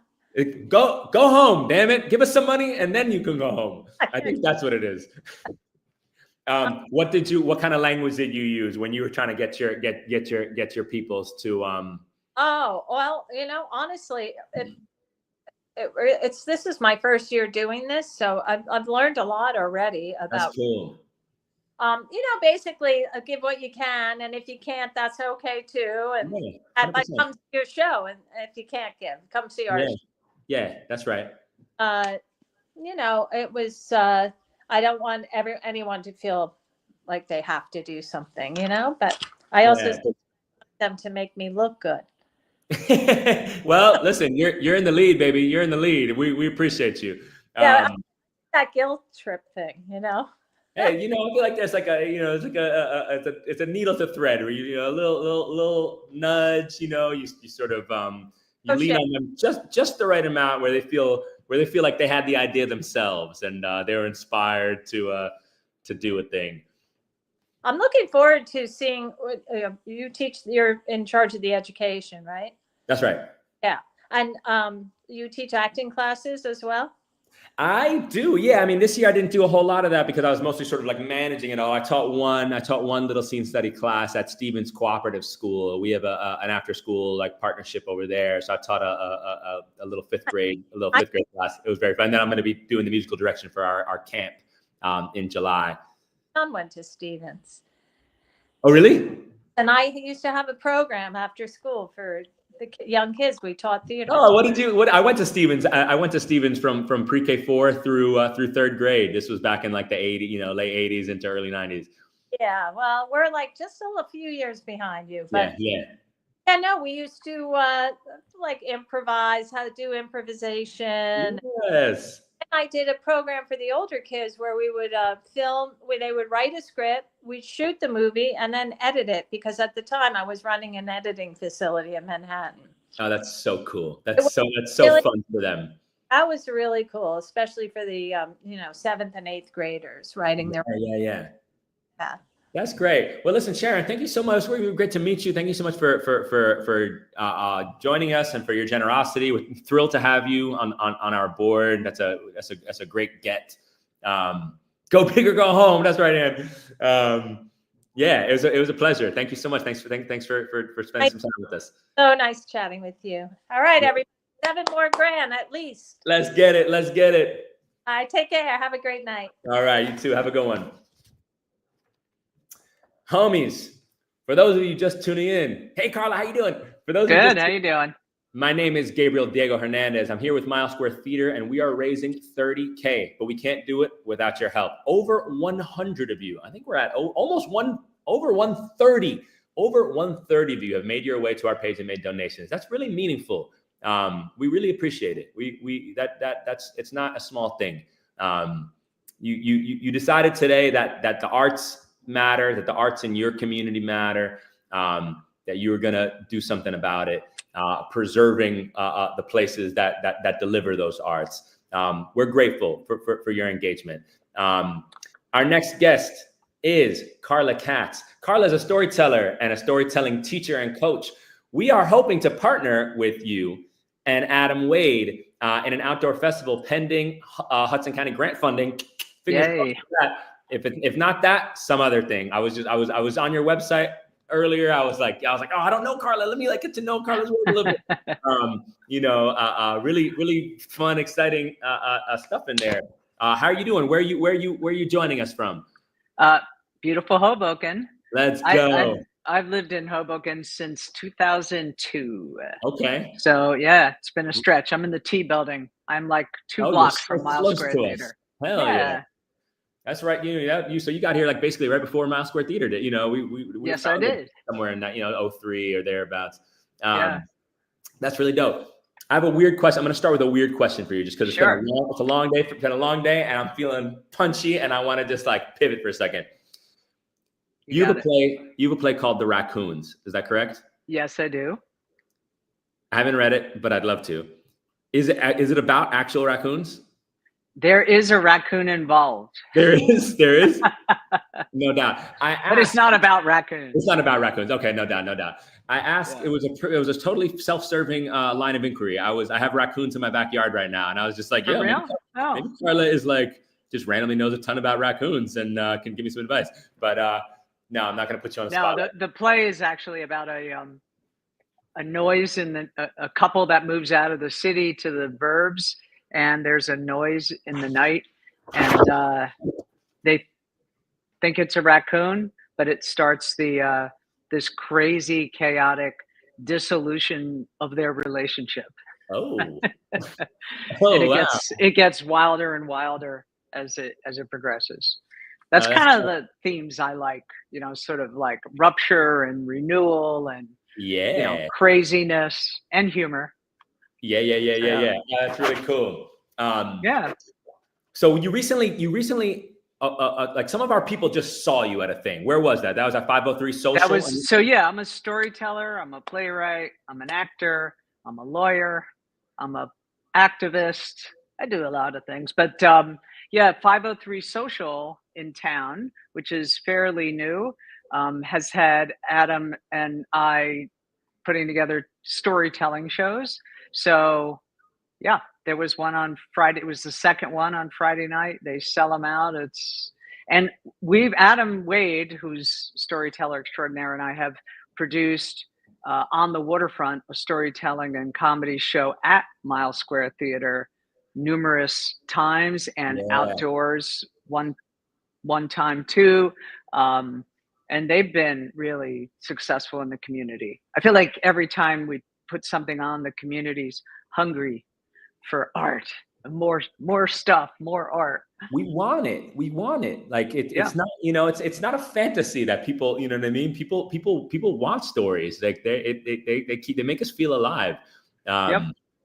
And connected, right? Yeah. And like feel like a community. It's like when, it's your neighbors that are in the audience and on stage, and that's a meaningful thing, right? To sort of feel that kind of connection. Yeah, big time. How do you balance your writing and your storytelling and your comedy and your theater life with like the labor stuff and the union things and the law practice? Like that's a lot of balls in the air. Yeah. I have a lot of energy. But also I just try and divide my attention. When I have moments that I can write, I write. When I have the opportunities, I take them. And I just feel like if you don't kind of take a creative life in addition to, having to work and doing the other things that you also love to do. My full-time job, I'm a professor at Rutgers as full-time, and I'm also with a law practice part-time of counsel. But teaching actually gives me the opportunity to do more things, including volunteer work with my union, the AFT AAUP. And, I write and do things in the margins. I have a dog who's driving me nuts right now, and we do long walks every day. And I think about ideas and then talk them into my voice memos while I'm walking the dog. Yeah. That's dope. Let's see. Can we see the doggy?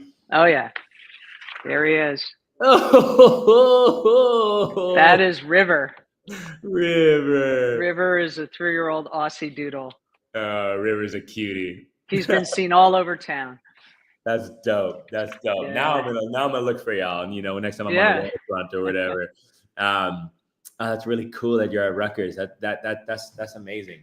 How many hours do you sleep a night? Sounds like not that many. It sounds like you don't need that many. Not that many. I never did. Yeah. Yeah. Probably 6, 7. 7 it's reasonable. It's reasonable. Yeah. It's impressive though. It's impressive. I'm like that's what I get like most nights, but I'm like a wreck. You know what I mean? And then I nap, and then you look like you have a lot of energy. I do. I appreciate you. I have young kids now, but before kids, I was like a 9-hour a night type of dude, like, and not like when I was recovering, just like every night. You know what I mean? Yeah. Just luxuriating. But having my kids are grown. Yeah. So they're adults. No doubt. Yeah. I want to hear. I was so intrigued hearing about your play. I want to just hear about another one of your plays. What's the Swan? What's the Swan about? The Swan is actually about. The Swan is the one play that I've written that isn't very humorous. It's sort of about a relationship with my children's dad, and he passed away in 2019 at the start of like very unexpectedly. So it's about his and my relationship and his passing. I just had a play published called Penumbra. That's a couple arguing during the eclipse, with the eclipse as metaphor, about whether or not to start a family.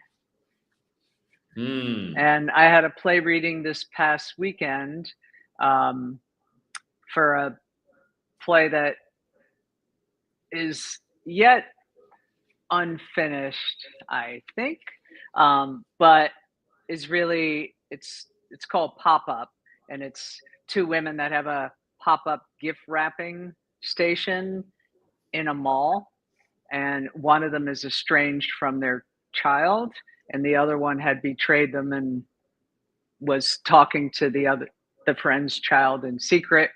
And it's that one's really about friendship and family, and there's a shooting involved, but there's the sound of a shooting that's not really a shoot.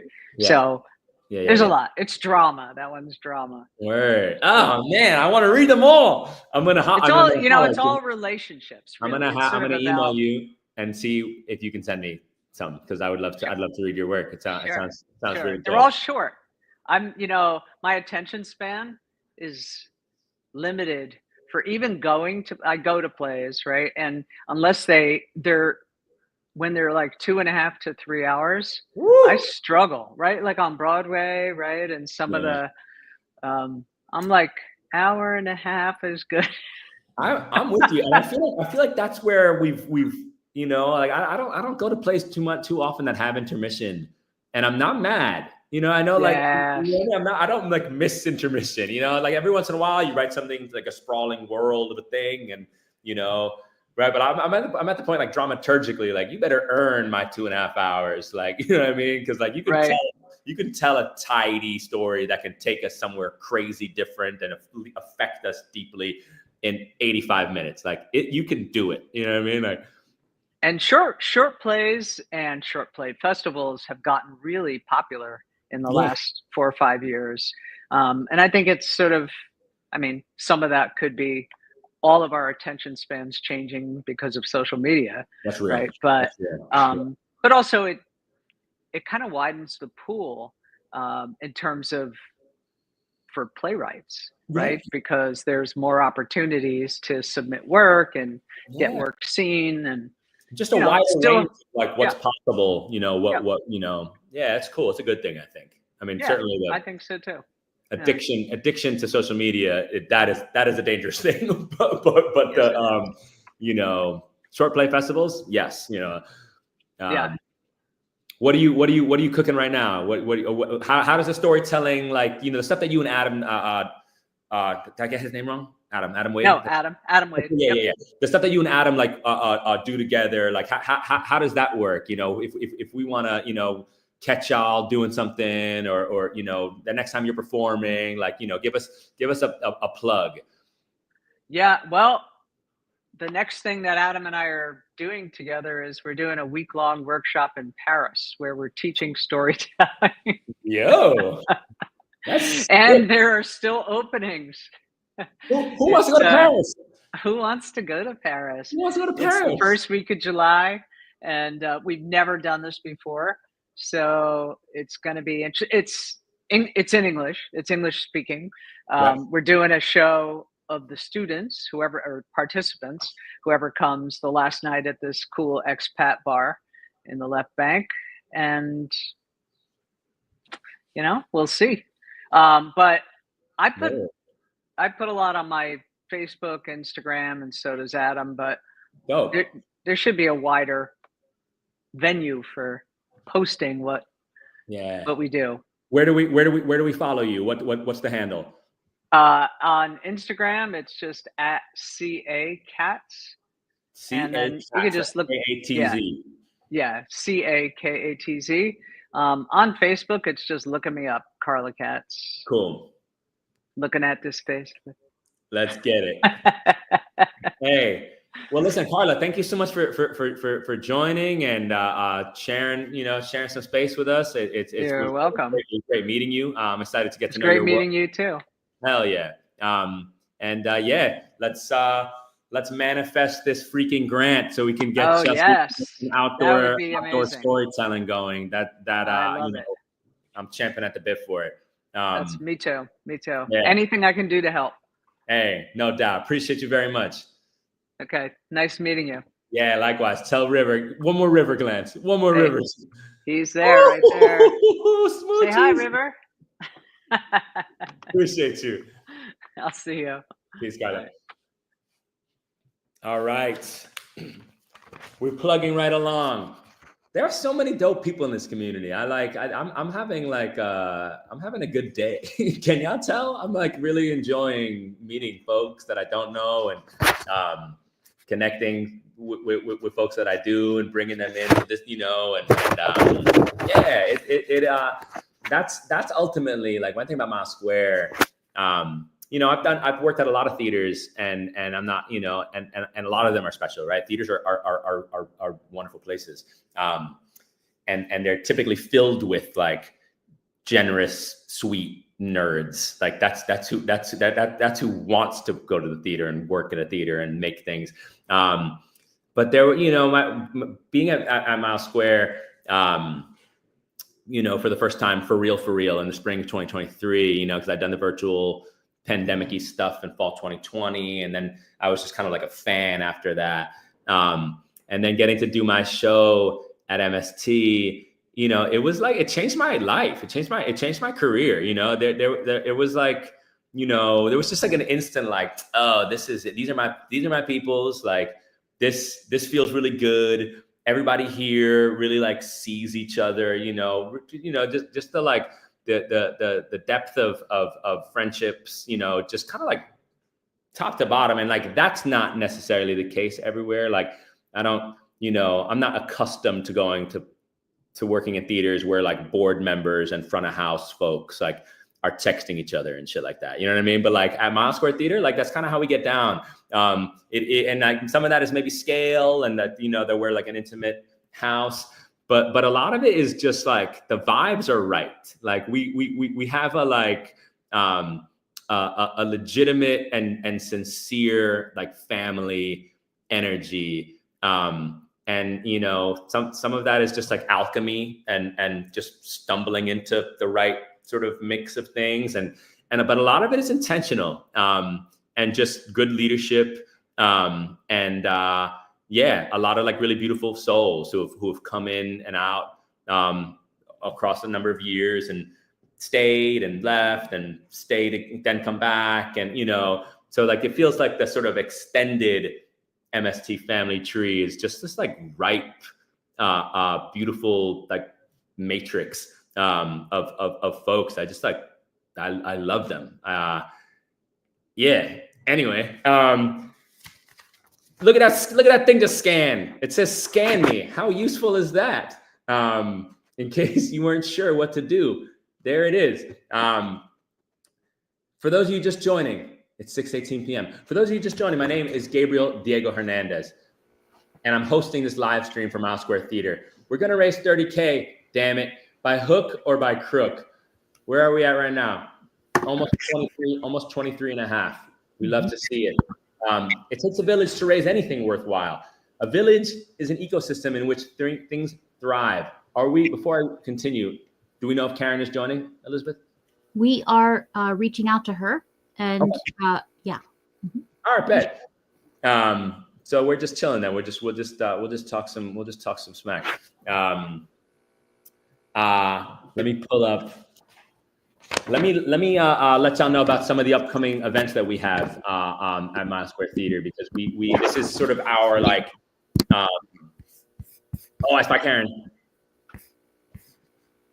Should we get Karen in? Yes. Hey Karen, how you doing? Good. How are you? I'm so good. I was just about to introduce you, but then I was like, "Oh, don't see Karen." All right, there they go. Yeah, sorry I was late. I had to go. No, not at all. Thank you so much for joining and sharing your time with us. No problem. Tell me about Hoboken Patch. Hoboken Patch has been a really huge part of how Mile Square Theater gets the word out about our shows and events. it's like y'all are a really like wonderful partner to us, and we really value the ways that the synergy and the sort of symbiotic thing there. How long you been there? Like, what's the tell us about Patch a little bit. I've been there about 5 years. I used to work for the Hoboken Reporter, which was another local news site, and it's just local news. Anything that happens, we want to get the word out. I always feel like more information is better than less of it. And if people don't, some people just want to read happy news. Some want to know about their local events. Some want to read in more detail. I think it's important to know about weather conditions, all kinds of things, and then you decide whether to prepare or not. So I think local news is important, and I'm happy to write it. And when it can benefit a great organization that keeps people happy and entertains them or makes them think, I think it's important too. Sometimes I can write about local arts. We also have a way for people to post their own events, because I'm actually covering 2 counties in New Jersey, Bergen and Hudson.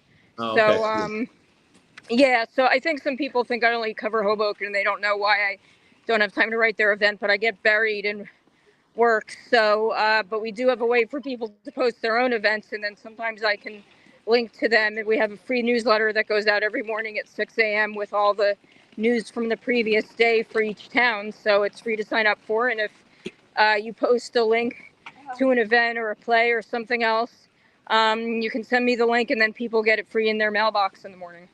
That's amazing. That's really cool. Yep.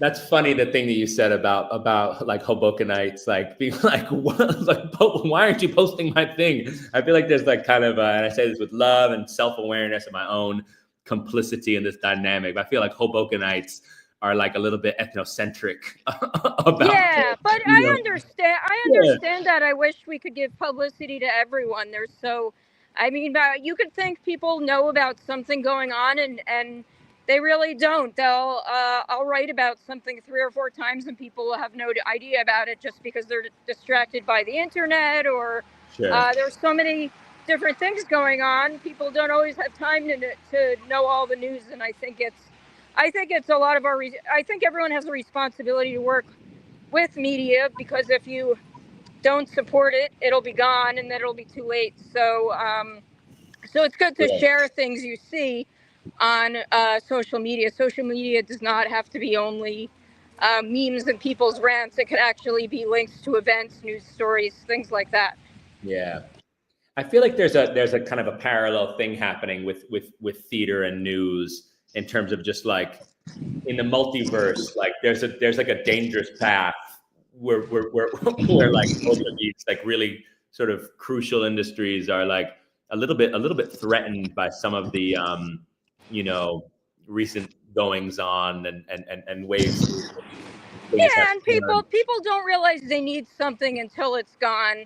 I've had people say to me, and I do some other writing. I wrote a goofy little book that got turned into a movie. I wrote a novel actually while I was a single girl in Hoboken. I wrote a single girl dating novel that takes place in New York City, and it got made into a movie that was on Netflix. Now it's on Amazon Prime. What's it called? Oh, it's called Carrie Pilby, Pilby. Carrie Pilby. Oh, we gotta watch. Yeah, it's actually it's a fun movie, and Nathan Lane's in it, and some other people are in it. Hold on a second, my phone's getting a little wacky. No, you're good. You're good. But the movie is called Carrie Pilby, and it's a funny movie, and Nathan Lane's very funny in it. He plays a therapist, but people have told me, it's not a movie that changes the world or saves lives, but people have told me things like, I was sick, or I showed it to my mom, and it made her happy when she was home in bed with the flu or whatever, and that's what the arts can do. Then it did change lives. You know what I mean? Right. Like damn right it did. Like those moments of pleasure we deserve them. Like that, like that's important. It's important to we like the arts help us take care of ourselves and just like heal a little bit, or be distracted sometimes. You know what I mean? Not every work needs to sort of have this big onus of like, oh, is this the thing that's going to teach me to care about people on the other side of the world that I didn't care about before? Like that, like some art, hell yeah, you know what I mean? But not, that's not the litmus test. Like, did we experience some pleasure? Did we did we escape a little bit? Did we breathe and enjoy ourselves? Like, that's really cool. Exactly. And sometimes also lighter artistic fare can get people to pay attention to something more serious, and that's important too.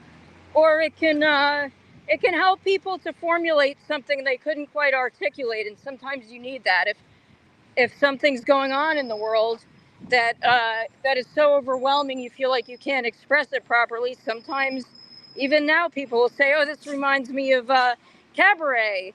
I feel like we're in the middle of cabaret right now, for instance, someone could theoretically say, and people are dancing and singing while other people are being rounded up. You could theoretically say something like that, and it helps give a little bit of context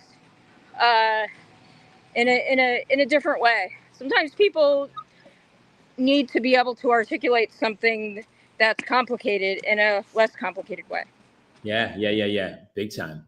I'm really loving watching you walk around. In Hoboken. Yeah. It's really. I think we should next year. We might have to require that Yeah. Well, once a year I do a 5-mile walk through Jersey City, and it's so interesting because there's so many. As you know, there are a lot of different neighborhoods, and each one is a little bit different and interesting. I always like. I can never get tired of walking around here. Agreed. It's really it's kind of like a timeless pleasure. How long you been in town? You said you wrote that book when you were a single girl in Hoboken. How long? In my 20s. Yeah, I've been here for about 30 years now. I didn't know I'd be here this long, but here I am. Wow. Were you working for the Hoboken Reporter when Peter Camerano was arrested along with like 20 some odd other officials? Yeah, that was interesting. I was working there long enough to see him go to jail and get out of jail. But that was people thought that was funny that somebody could be arrested 3 weeks into their mayoral term. I think part of the problem is you have city officials making $100,000 a year, and they're making decisions on $1 million deals, and they start seeing what's around them and getting greedy. I don't think they should be greedy, but maybe there's just I don't know, something about New Jersey makes people want to grab the money. Hudson County's got some dirty history. I remember we were doing a play. We were doing a at the camp that I worked at the time. We were doing a musical called Fiorello, which is about the career of Fiorello LaGuardia, and it's all about so sort of starts with Tammany Hall and Graft and all of that sort of like New York City stuff. And right when we're doing that show, that news broke of all of these arrests. And the director of the camp, who sometimes like played fast and loose with like copyright stuff. The stakes were low. It was like kids or whatever. She put in all these Easter eggs. She put in all these like inside jokes for the adults, because it was like we just happened to be doing this political play. So like that's a good thing to do, because sometimes people get tired of seeing the same play, even if it's a great play. So switch it up a little bit. So they came to see their kids sing, and then all of a sudden they were getting like inside jokes about the all of these this Hudson County scandal. It must have been wild working in news while that was going down. Yep. Well, I think it's great what you do, and I hope you get to continue performing and putting on plays and all kinds of events too that help people realize the value of theater and stories. And I think a lot of people have stories to tell too. I like to help people figure out how to tell their stories.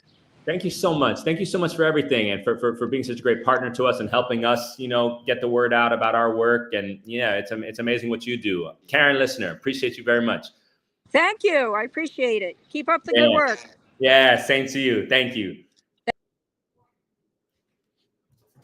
We're in the final stretch, homies. Oh, there she go. There she go. There she go. All right, so hold on. Now I'm getting silly. My homegirl right here. A fun fact.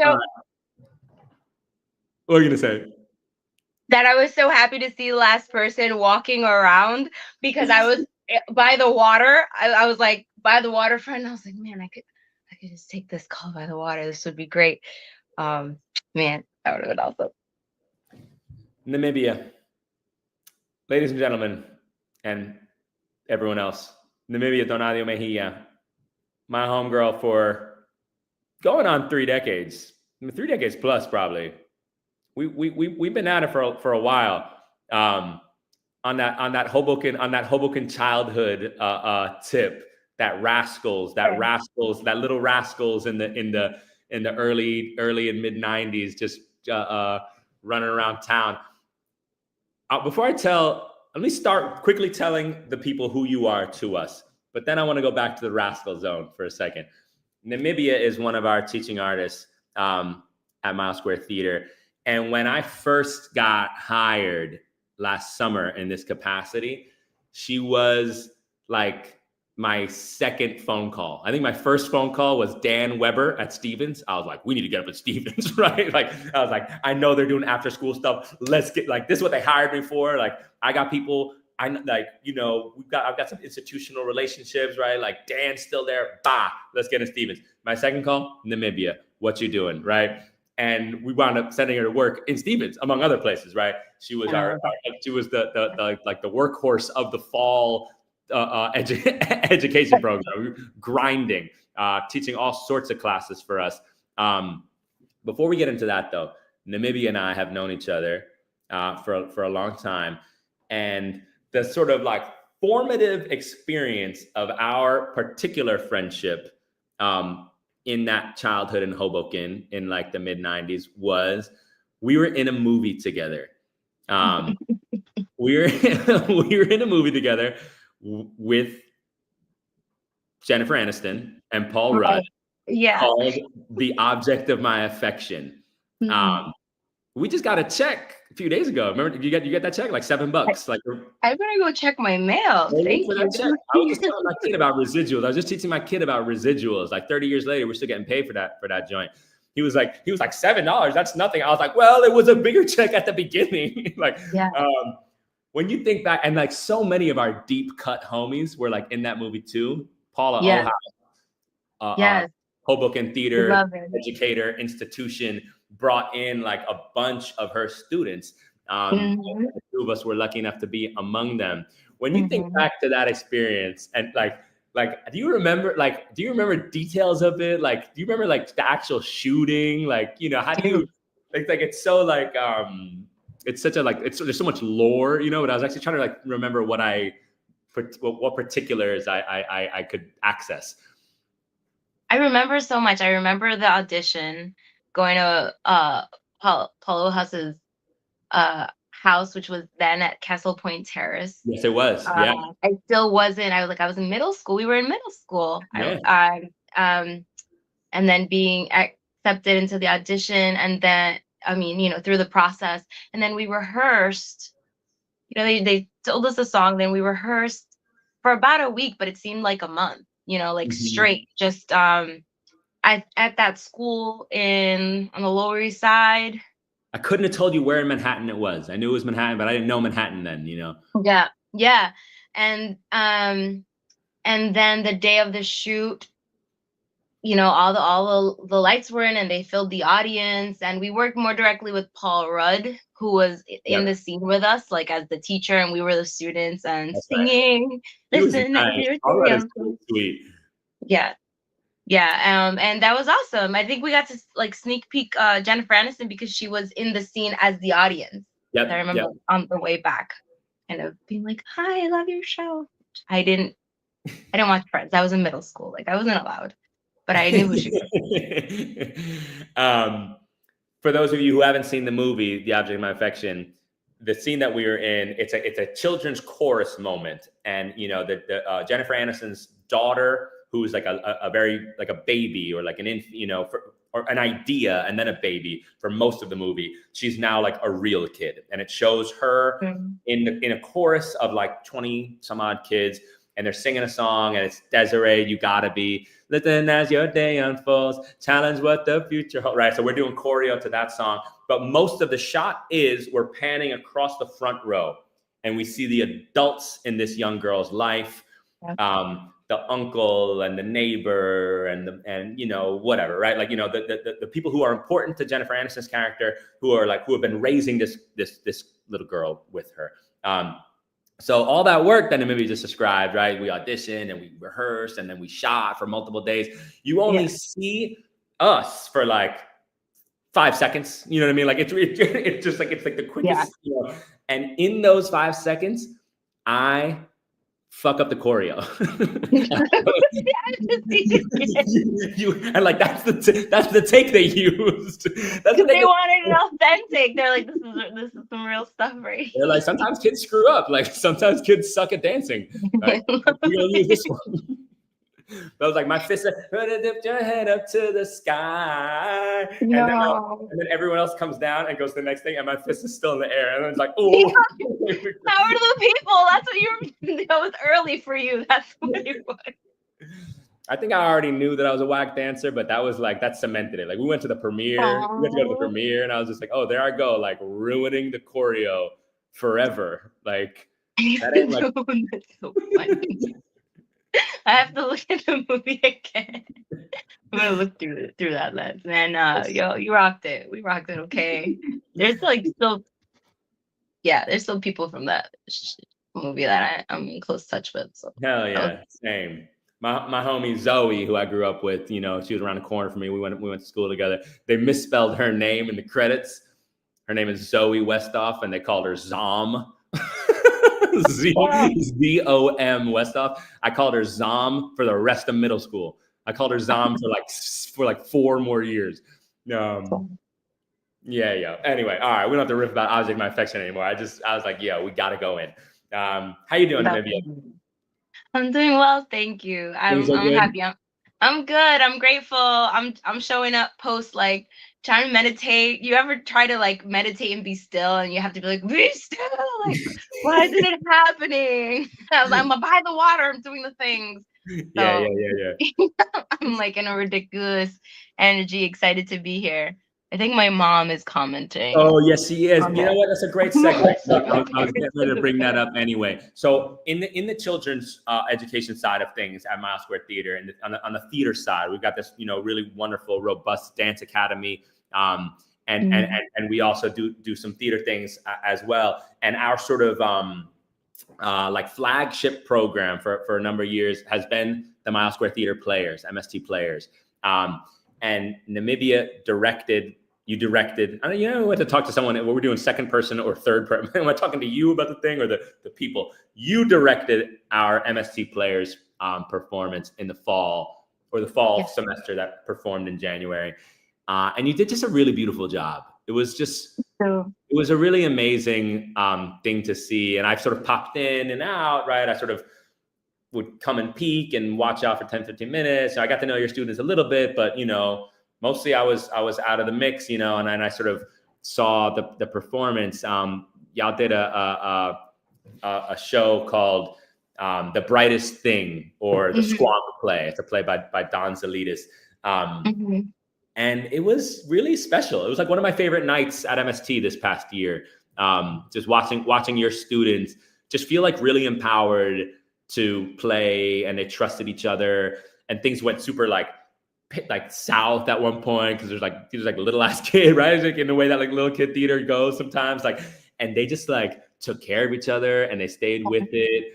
And it was amazing. Like we had like that audience you know, the folks who were in the house that night, like we were really like energized by your work and by their spirits.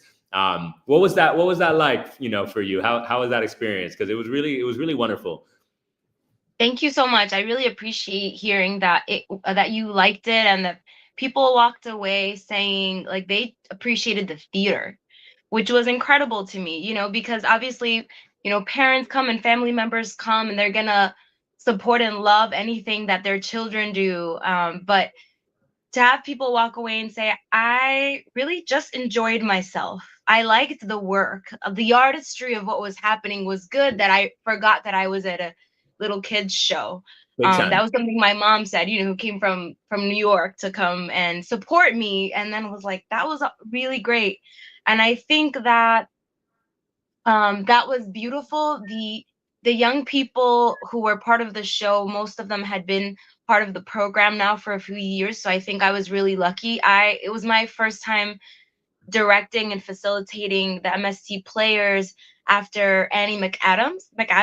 Can you had been doing it for many years. And so I think she built a strong kind of, you know, academy in terms of the theater work and the people who had been there.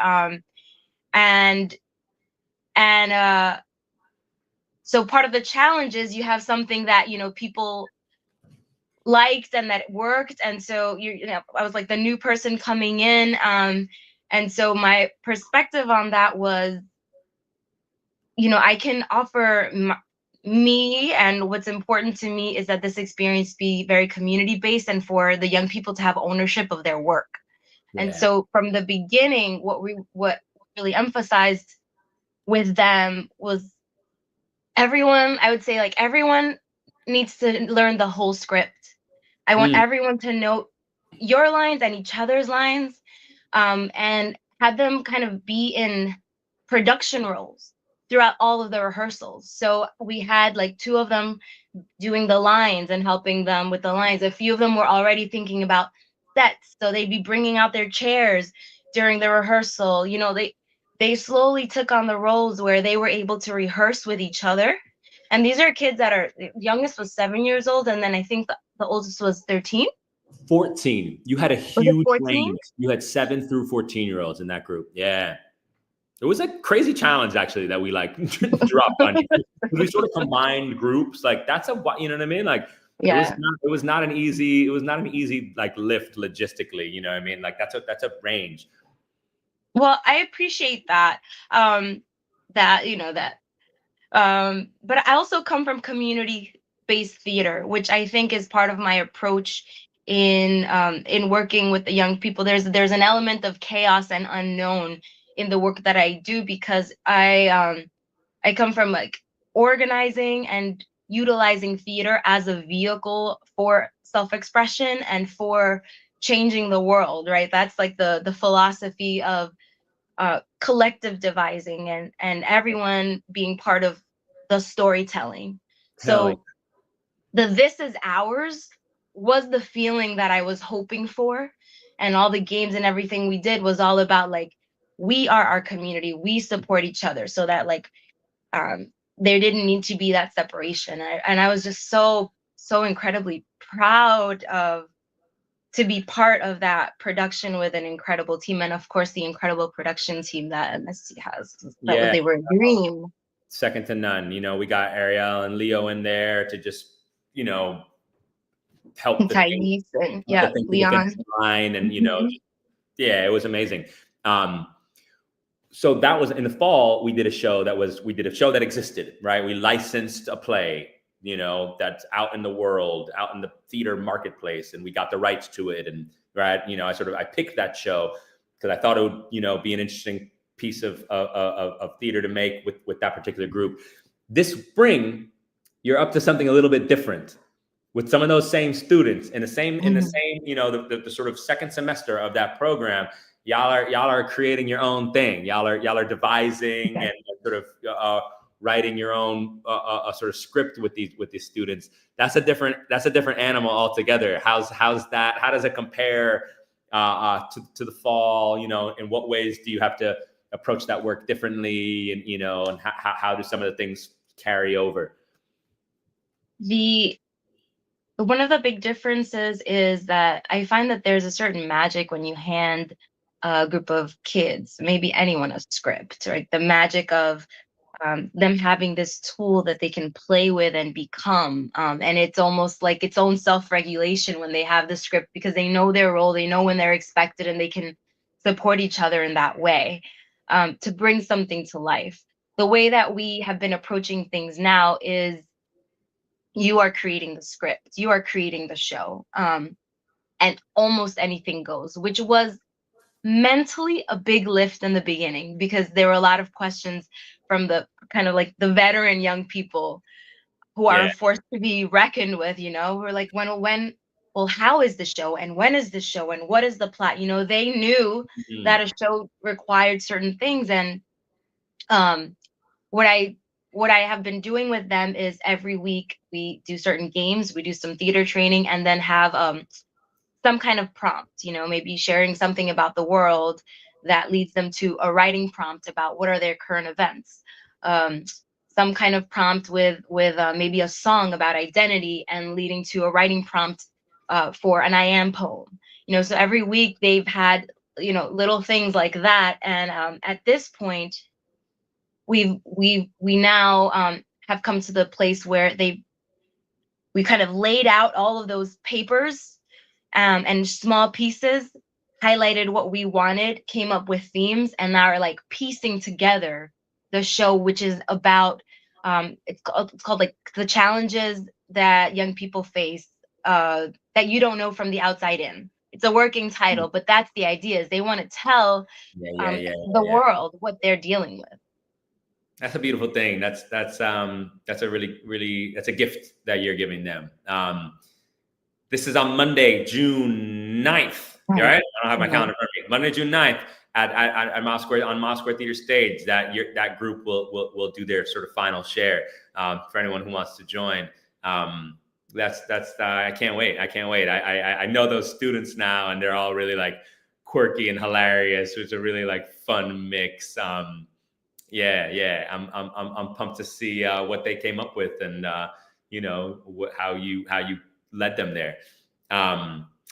It's 6:47.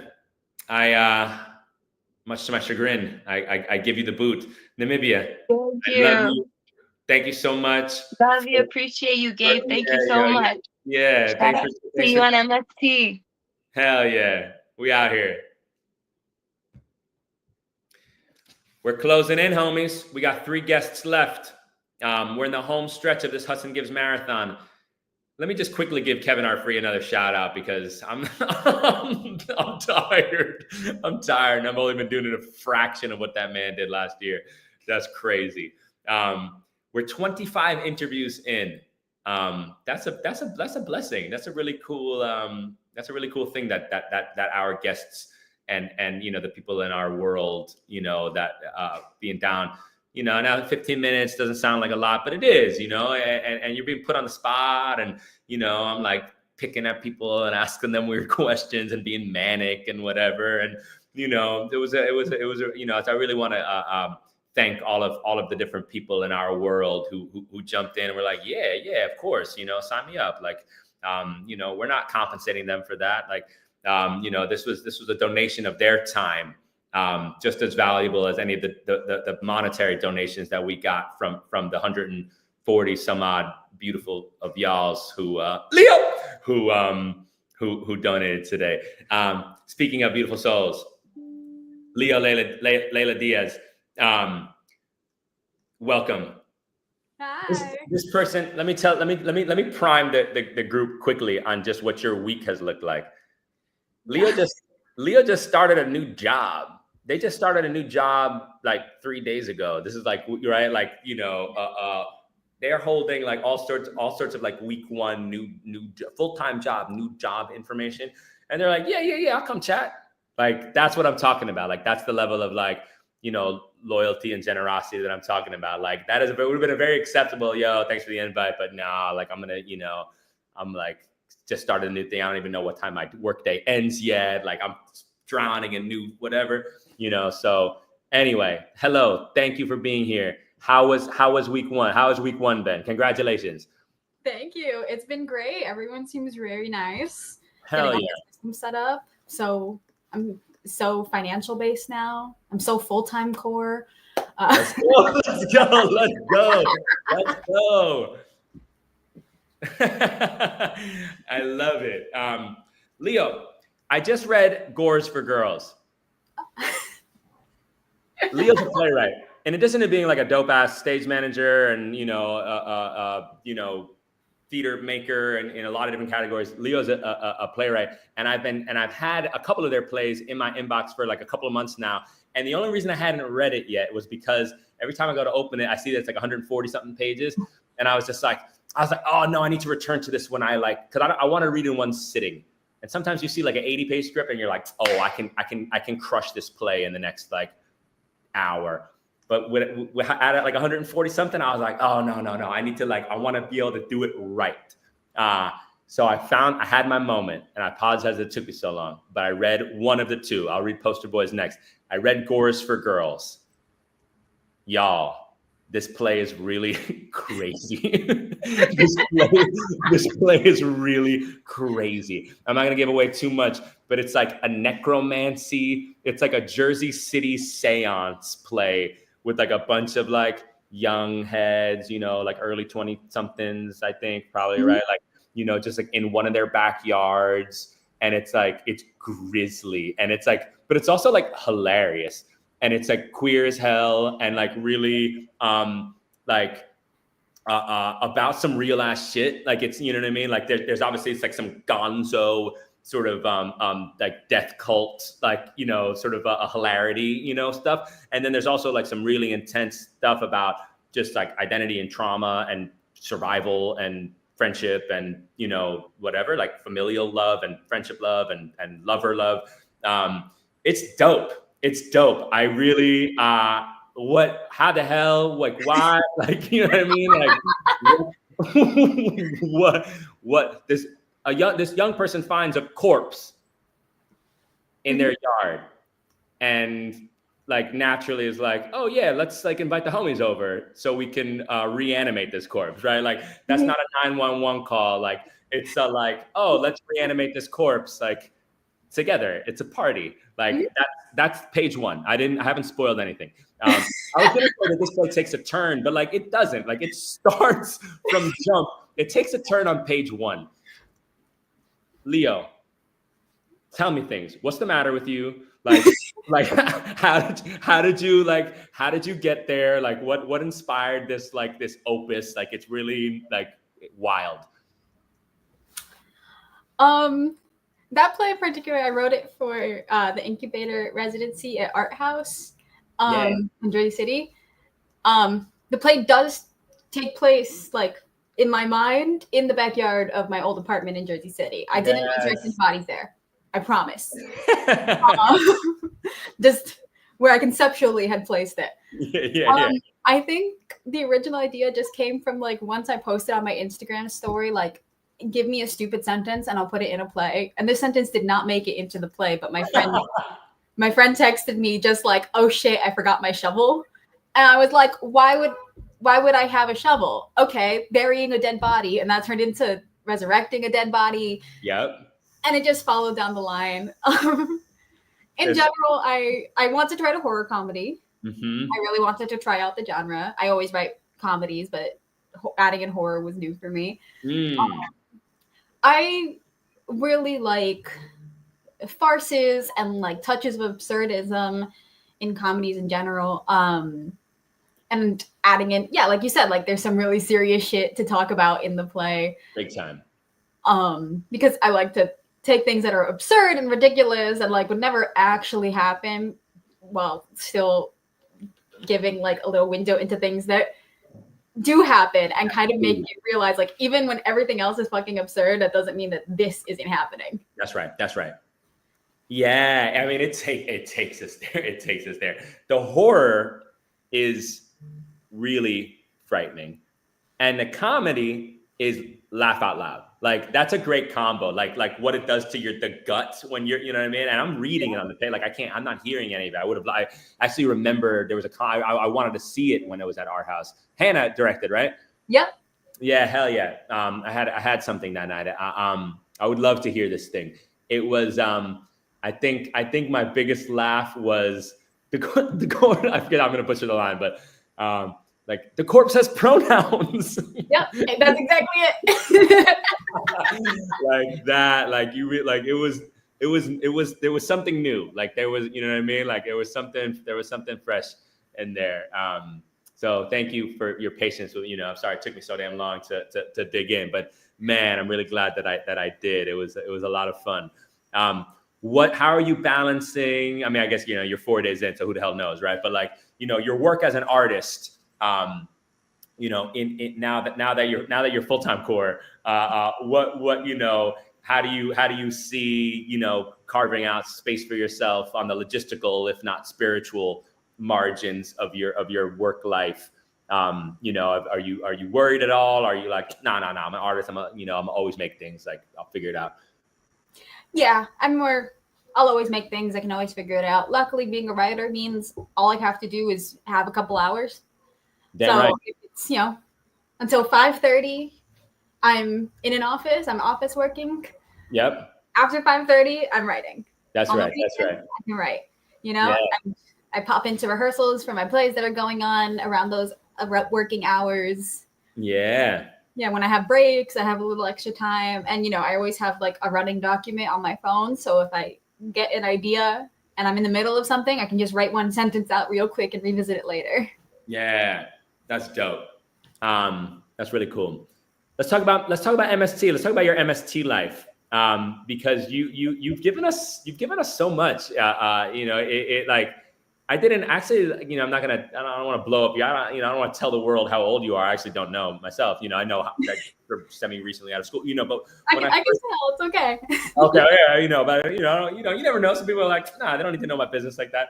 But when I first, like you delivered us the 24-hour plays, like, that's really cool. Like, you know what I mean? So like, that was your grad school capstone project. Like, that is how we came to partner with that organization. Mm-hmm. How did you get it in the door at MST? Like, what was the process? Like what were the channels? It was such an awesome idea. And we like so many, even today, like how many people have we met, and connected with, like, right? Like, cause those weekends are so, like, they pack such a punch. What was that like? It was a great act of imagination. Yeah, I was already involved with 24-hour plays because I knew that I liked that company a lot and wanted to use their format for my capstone project. But I wanted to bring it to, like, a community that I cared about. And at first I was thinking, like, maybe I would do it at my university, or maybe I just do, like, a really big general idea of, like, Jersey artists. But I met at the same art house incubator, I met Kevin, and he talked to all the playwrights and talked about his, like, vision for Miles Square moving forward. And that he had put the first Latino play on stage, and he had, like, a Black theater festival, and was really trying to push the theater forward and more into the future. And I really admired that. So I went to my boss at 24, Mark, and was like, I like Miles Square Theater. I think we should do it for Jersey artists, and we should host it there. And he went, with Kevin R. Free? And I said, yes, it is. You know him? And the three of us connected. Turns out they also had, like, a long-standing history and friendship. Kevin, I think, was one of very few people to have written, directed, and acted for 24-hour plays in the past. That's dope. So it was just sort of very serendipitous. Yeah. Hell yeah. It's very cool. I had such a blast doing it, so I was like, oh, this is amazing. How lucky for all of the 30 some odd artists, or more, whatever, 36, whatever, however many there were of us, to get in and sort of connect in that way. It felt like camp, it was like this like a summit of like theater dorks. It was a really awesome time. It was super memorable for me. 659. Leo also is one of our teaching artists, and you've kind of been just like this really like chameleonic, like like whatever it takes, kind of like like just figure it out sort of thing. That's crazy. Crazy gift that you've given us, like my department in particular, right? Like we in the fall we sent you to Union Hill Middle School in Union City to teach a storytelling workshop. I gave you next to no support or oversight. You were just like, yep, I got this. I was like, oh, thank God, right? Like, you know what I mean? Like, you come back, jumped into Namibia's group to serve as in a stage managerial capacity for that group. When we first met or when we first worked together, it was in camp last summer, in the same spirit of sort of like all hands on decky-ness, just like, all right, what does the day need today? Oh, I'm like assistant choreographer today. All right, cool. I got that. Like, oh, I'm bringing the kids to the park for lunch. Cool. I got that. Like, oh, we're going to run lines with the kids who are like not off book, even though the show is in like 3 days. Like, cool. We're going to do that. Right. Like, thank you so much for all that you do for us. You're a really important part of our ecosystem.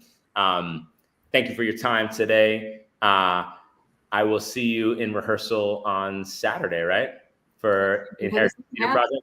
Yeah, let's get it. Cool. I'll see you soon. Appreciate you, Leo. Where do the people follow you? I've been spotty. Some people I remember to ask if I don't. How do we keep up with your work and what you're writing next and whatever else?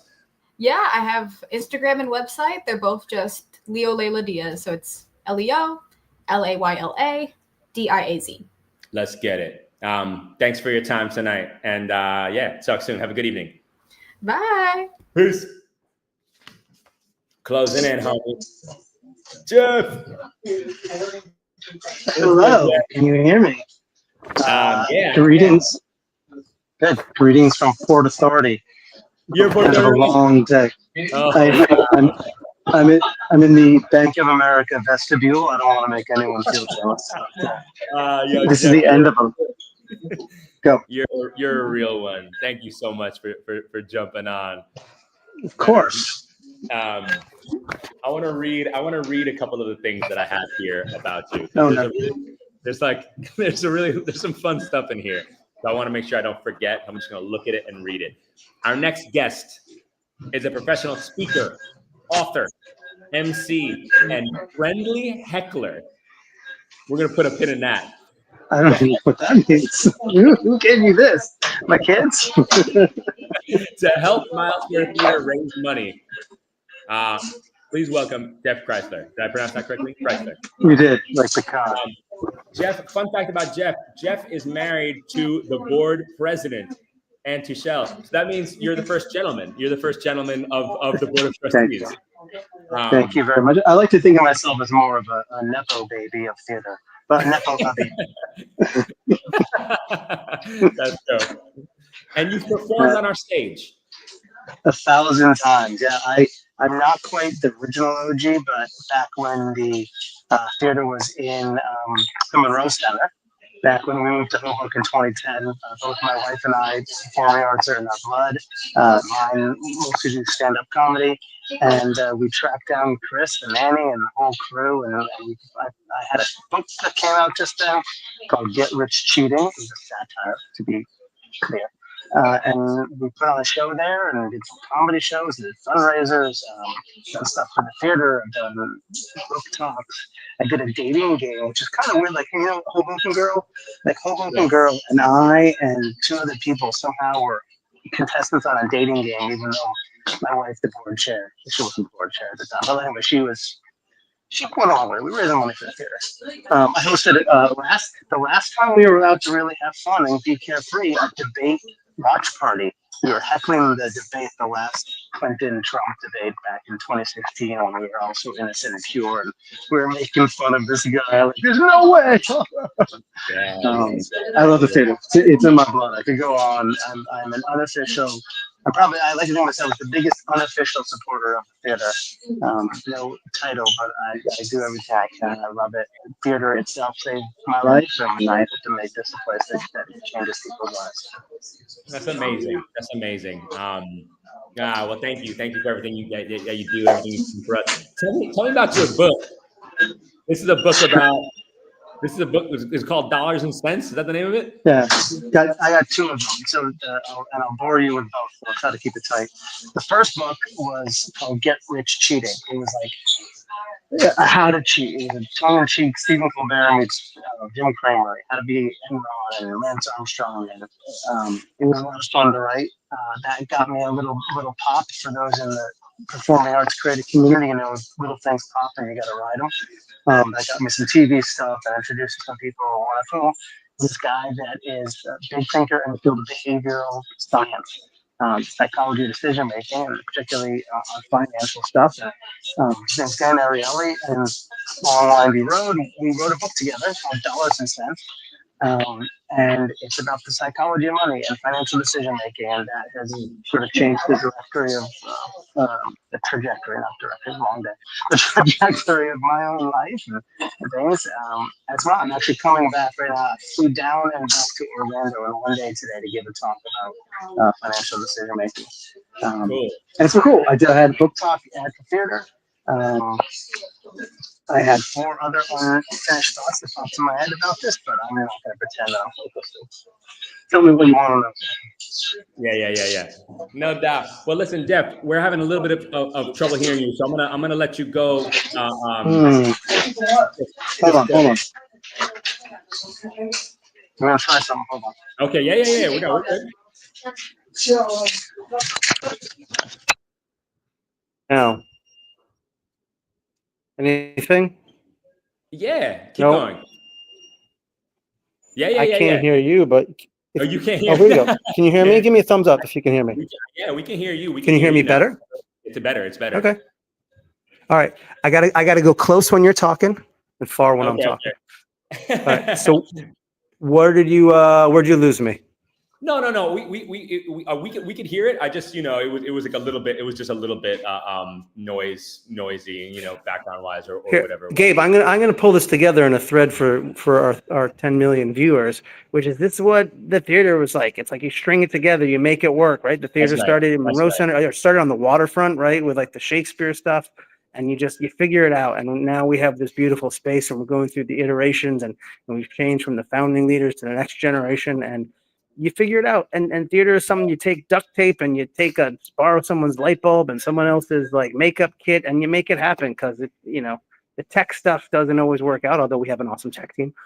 We do. But you make it work because it's what you got to do, and that's what we're trying to do right now. 100%. Tell me about your day today. What kind of where are you coming from? You had a long day. So I'm no longer what I consider a true theater person, but I have turned my stand-up and theater and performing arts into the foundation of what I do. And one of the many things I do is I do keynote talks and lectures right now, mostly on the psychology of money, on like making better financial decisions is a substance. But I use the training that I had like on stages like Miles Square Theater to connect and communicate with people and make what is a very like emotional and personal and scary topic accessible.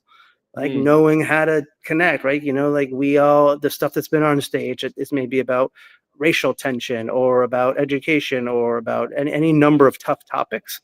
Yeah. Knowing how to perform and not just talk like this, but the engagement is a skill I like to think that I use now in what I do, talking to financial professionals or people that are trying to save money for retirement or make a little investment decision making, help them get there better. So I flew down to Orlando for this conference to talk to a bunch of, this case, financial professionals, how they can better sort of connect to their clients and understanding their psychology. And we'll see.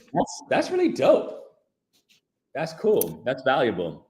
I feel like. But listen, in theater, I may do that and it was great, but I will lament the open mic for old chicken wings in front of 3 people that I couldn't get on one day because you always want to do that other thing. Yeah. I hear you.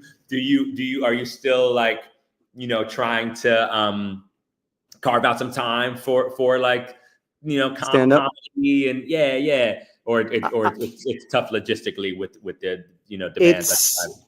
It's tough logistically. I mean, I still do it, but now it's infrequent. It used to be 10, 12 times a week and then traveling just to do stand up. Now it's, I don't know, 10, 12 times a year the last few years. That said, I get to scratch a lot of the itch I want when I give an hour-long talk on a different, that's more of a talk, but I get my laughs. I get to be center of attention. I get to like educate. I get the stuff I need. No doubt. And it's a young man's game. It's, I got 2 kids. I got gray hair. I'm balding. If I showed you that, if we weren't talking this way, but from Hey, the look back, who you're see, talking I know to. you pull it off. I might be talking to you how I'm going to be able to do this. Not as much as I'd like. Not until Miles Square Theater decides to have 4 nights a week of stand-up comedy, and then maybe theater now. I don't know if that's hey, people like comedy, and they should. Like comedy heals. And listen, 10, 12 times a year, that ain't too shabby. I'm not, I know it's thank you. Coming, stand-up is coming from having lived the life of like it's all the time. I feel a little bit like imposter about it, but I'm learning to accept it's what it is. I'm happy. I hear you. I'd be even happier if those phones start ringing and we start raising some money for this theater. I was about to say, I don't know if you can see the comments, but wifey said, Jeff, tell people to donate. If you are the financial decision-making expert. This is, all right, you ready? Donating to the theater, donating to the cause is one of the best things you can do with your money. Obviously, not if you're living in scarcity and you got to like make ends meet, but like using your money for something that you don't expect a financial return, but you do it because it's what's in your heart, and it's about building community, and it's about being part of creating something that has a lasting legacy. Like, honestly, it's one of the best things you can do. I talk to people all the time. They think about philanthropy, they think about like causes, and like the satisfaction you get from that is so much higher than buying a car, buying a bigger apartment, buying like a nicer TV. Something you can see, something you can walk by, you can come circle back in a generation, and hopefully the theater will still be here, bigger and better than ever. And you make that happen. And we've recently have celebration of people's lives in our lives, and a lot of it's been about the legacy they build. And to steal a phrase, you plant trees under whose shade you may never sit. And if one of the trees that people listening plant is this theater, hopefully you're going to sit under it because the tree is already here. The shade is already there. But being part of something special, it's irreplaceable. You can't put a price tag on that. You're completely right. And we actually haven't touched on that angle of it today. Like we've been talking about like what that theater matters, that theater is sacred, that that we need the support of our community and come rally around us. But we haven't gotten that actually the sort of perspective of, hey, y'all are gonna feel good about this, like, and you are like, and even you saying that, like, I was in, my homegirl Kika, who I grew up with, she lives in Seattle now, and she was in town back in Hoboken like a few weeks ago, and her little son is a few months younger than my youngest kid. So I met up with her and her husband Nate, and we went to Central Park Zoo, and I'm in Manhattan with my like 3-year-old. He just turned 4. Just walking around, taking subways and whatever. And I was giving him dollars to give to like artists. Like the sort of, he was calling him the Tin Man, but like a gold medal. I know what you mean. Statue dude outside of the zoo, and some cat with a really dope Andean flute or whatever. And I was seeing Nico, that's my kid, I was seeing how good it felt for him to like support the work of the person, whichever artist was sharing, and then that was making me feel good. And I was like, oh, like this feels so good. Like, look at us, like Absolutely. We see that with our kids sometimes. Like we give them $1 or $2 to drop to like a street performer, and we still got those kids inside of us. Like, let's not lose touch of that, right? We still get that same feeling. And it does, like, it feels good to do something like, look, I don't know if you've gotten into it today. I admit I haven't watched any or all of the stream. No, don't worry. But theater and community and bringing people together and building something that is so important always, but right now even more so, when there's like a nonstop assault on us collectively. Like, this is what makes people special. This is what makes like the things that we can do unique. And like, we need to support it now, because there are forces out there that don't like theater, that don't like community organization, that don't like that stuff. And so, you know, whatever lights a fire under people, like, there's a lot of reasons to do it selfishly because it feels good, or for the community, or for just doing something. Right. So much of us don't know what to just do something. And this is one thing you can do. Yeah, and it matters. It makes a difference, Yeah. and it's, you know, it's righteous. It's like, you know what I mean? Like y'all are gonna sleep well tonight. The 140 something, like, you know what I mean? Like, you know, like yeah, I did a damn good thing today. I I dropped $50 on my local theater. Like, I dropped $5. I dropped $100, whatever it is. You know, it feels good. Absolutely. Well, listen, Awesome. Jeff, it's been such a pleasure talking to you. I'm so glad that we fixed the volume. I was getting ready to kick you off. I should have. No, we adjusted. Thank you, Gabe. Thank you for everything you're doing for the theater. I'm excited to see what comes of today and comes of the next few months. Hell yeah! Years. Thank you for everything you've done for us. Get home safe. Thank you.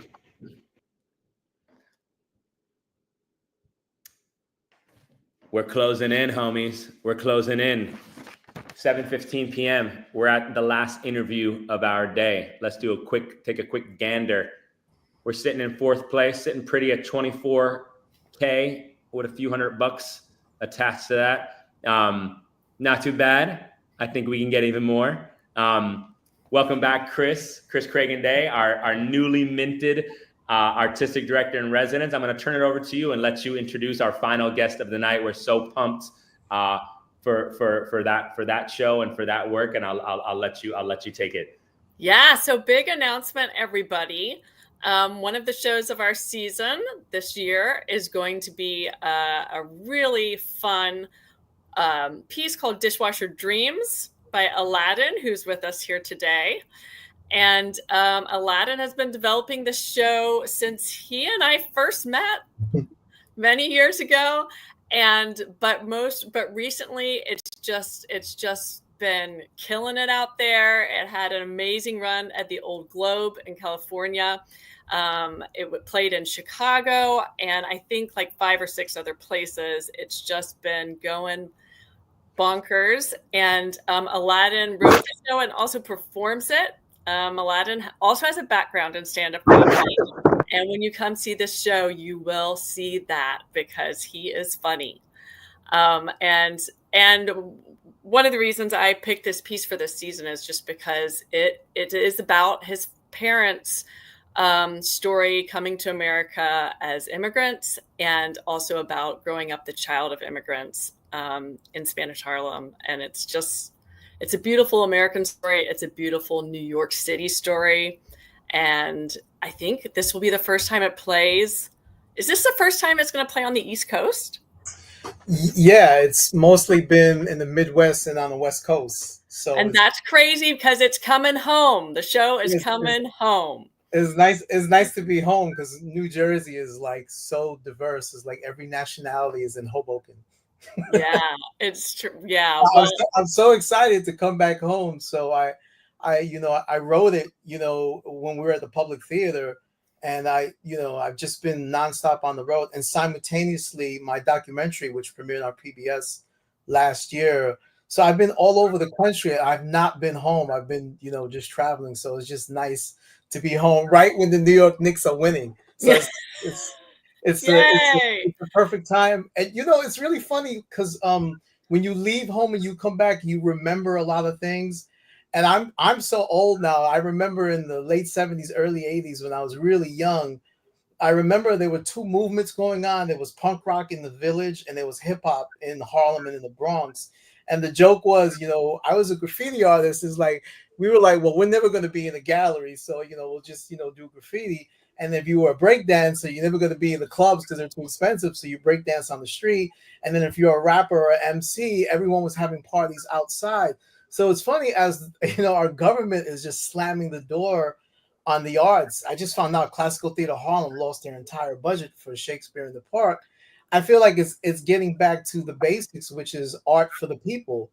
And I feel these smaller theaters, this is why I think I really loved performing, outside of New York, because a lot of theaters, they didn't have like audiences of color. In our theater, the theaters that we were in, and were younger artistic directors like you, Chris, who were just ambitious, like, we want to bring in a new audience.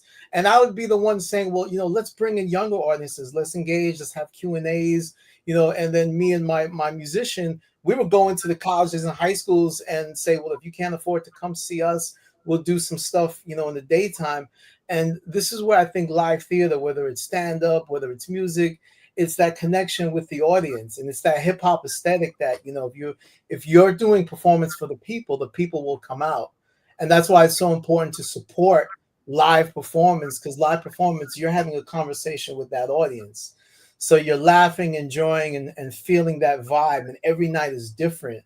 And this is why I'm so excited to come back East, because there's nothing like audiences in the East Coast, especially New Jersey, New York. So I just feel like I cannot wait to just get on the stage and just perform this show. Because I feel like when, they ask you all those questions, Mark, who is this for? It's for everybody. It's a parallel story of when I graduated from high school and I was doing really well in stand-up, and I went out to LA, and I was in that first wave of actors that were getting booked in the early 2000s, and I got cast to be a terrorist in this big studio film. And as I'm contemplating the callback, preparing, I'm thinking about how my father came to New York at a time where, South Asians and Asians weren't welcome because there were immigration laws, like the Asiatic Bar Zone, which didn't allow Asians to come to America. Yet despite that, these dishwashers who couldn't speak English, they started their own businesses. So, New York, it doesn't matter if you can't speak English, if you're from Bangladesh, or you're from Puerto Rico, or you're from Greece or Italy or wherever. Dreams are alive because people believe in these dreams. And I think, without sounding corny, we're in a world where people's dreams are dying because they feel they're not possible. And what I love about live performances, as actors, performers, comedians, we're not professors, but we're saying anything is possible. And it's just, we're engaging with the audience. And that's why I love. I've been in film for the past year and a half working on a project. I'm like dying to just have that live performance again. There's nothing like it. It's like electricity. You can't quite put in words. And this is why supporting theater, whether you have, a nickel, $5, or the password to a Swiss account, you're supporting something that's magical, that you can't recreate on film, on TV. It's the magic of live performance. And as an old school performer, there's just nothing like it as a performer to get that back from the audience. And you might not know this, but Hoboken is the home of baseball. Did you know that? Yeah, there's a lot of history with Hoboken and yeah, baseball and all that. So, Aladdin's a big baseball fan, and he talks about his love of baseball in his show. So our audiences are going to love that about your show, as well as everything else about it. Yeah, and the running joke is, for all my life, I was trying to get my mom to go to Yankee Stadium, and she was like, "Why do I care about a bunch of men in pajamas playing with sticks? Get out of here." So, I got my dad to go, and back in the day, my dad went when there was a brawl with Reggie Jackson against the Kansas City Royals. So I recreate that whole thing. So it's just, I can't put into words. I get giddy when I talk about performing, because there's nothing like performing comedy and then making people laugh, and then doing something dramatic and making them look out of a window they've never looked at before. And I think what I loved about performers who are of color, whether it's Richard Pryor, George Lopez, there's something about the magic of them showing an audience of a world that they may not have seen. And I always live in this philosophy of what Richard Pryor used to say. Richard Pryor said to Barbara Walters, because she felt like he was selling out, like, "Don't you think your audience is mixed? It used to be all black." He was like, "No, I want them to be mixed, because if I talk about something, I want my people to say, this is our world." And the white person who's sitting in the audience going, "I didn't know that existed in America." I want that person of color next to them going, "Yeah, this happens every day, every day." And I feel in my show that happens every night. And because, like, you take a place like Old Globe or the places we performed in Writers Theater, we had Muhammad Ali's daughter come see us in Chicago, and she thought that the show was hilarious because people who didn't know anything about Muslims or hip hop were learning that, oh my God, these parents who are Muslim, they're just as American as anyone else. And that's the whole point of my comedy, is saying my parents may be Muslim, but they were trying to control me from doing graffiti and being on the street. But like, we laugh and we cry just as anyone else, and that's the beauty of live performance, is you can really engage a sort of solidarity with an audience unlike anything else before. Yeah. I also think that for me, as someone that didn't grow up in the New York City area, like, one of the things I love about your show, Aladdin, is just how there's just something about New York City that gets communicated through your show that allows me to like experience New York City, at the time when you were growing up. And I didn't get to be there, but the stories about growing up in Spanish Harlem and the kind of community that you were around there, and the people that you bonded with, and the people that you created community with. I love that part of your show because it allows my imagination to go to those places when I didn't get to, Yeah, we have a great director, Che Yu, and we had a meeting about how do we want to stage the show. I had said that, everyone has, whether it's Martin Scorsese's Taxi Driver or All Archives, everyone has a sort of visual image of New York. And the people that I love, like Richard Pryor or Ruben Santiago Hudson, people who've done shows where they bring the world to the audience, I wanted to really have it a minimalistic sort of set. I wanted the audience to kind of see me describing the old New York. So that way, when I talk about New York in 1979, when hip hop was like really underground and we were going in the subways and tagging graffiti, I wanted to bring the audience in on that journey. And the way Che staged it with the lighting and just the wooden backdrop, I really wanted to bring audiences into that New York and show like where we are today, and that, we're not that different from the immigrants that came here. And like, like the joke is, immigrant is not a dirty word, man. That's America. So I always joke about, like, everyone in this room is an immigrant, whether or not you want to acknowledge, we're all brothers and sisters. So I feel like that solidarity and telling a story without, fancy, multimedia is bringing that world to an audience that, that's my Fred Flintstone ringer. I thought we were getting hacked. I thought someone was like sabotaging our. I was supposed to turn the ringer off, but I got so into telling the story. It's just like that's the bit. When I was at the Public Theater and I saw Ruben Santiago Hudson do that, he did an entire solo show. I felt like Richard Pryor, but he did it with music. He had a guitarist behind him. And me being the dummy that I was like, well, why don't I bring an Indian musician with me? So we brought the tabla. And it's so funny to be like in the Midwest, and you see like the white people in the Midwest was like, I didn't know that instrument existed. So it was funny. So like when we go to like, Harlem in the 70s, the tabla brings you into Harlem and hip hop. And then when we go to Bangladesh, the tabla brings you into Bangladesh. And then when it brings you into today where we are, the tabla really, does that. And, all of the critics were saying that there's never been a show in American theater that's been scored to a tabla, which is, it's basically like the Indian congas. So it's like, I wanted to bring that world I didn't want to just do stand up or a solo show. I wanted to bring music in it. So it's something that is just different. It's not like any other show. And I wanted to create something that was truly original. Yeah, and for everyone who's listening, we are hoping to also bring that artist as well to perform with Aladdin. So yeah, we're really excited about the musical, the percussion element of the show as well. Yeah. Well, how long has it been since you've had a chance to perform it? Because I know you said you were also glad that you had a little rest. Yeah, well, we were doing 8 shows a week for like almost 3 years straight at different theaters. And, the past year I finished editing and doing our film, which is called In Search of Bengali Harlem. It was on PBS. It's now on YouTube. So I'm also directing a new project for PBS, but we lost all the funding, so PBS is sort of losing a lot of funding. And so that's why I think now more than ever, people really need to support, artistic institutions that really need that help, because that lifeline is really significant, and that's why I think doing live theater is, getting back to basics is really engaging with an audience that wants to really see artists that are telling stories that resonate, I think now more than ever. And I'm from the place where I believe art can really heal and inspire.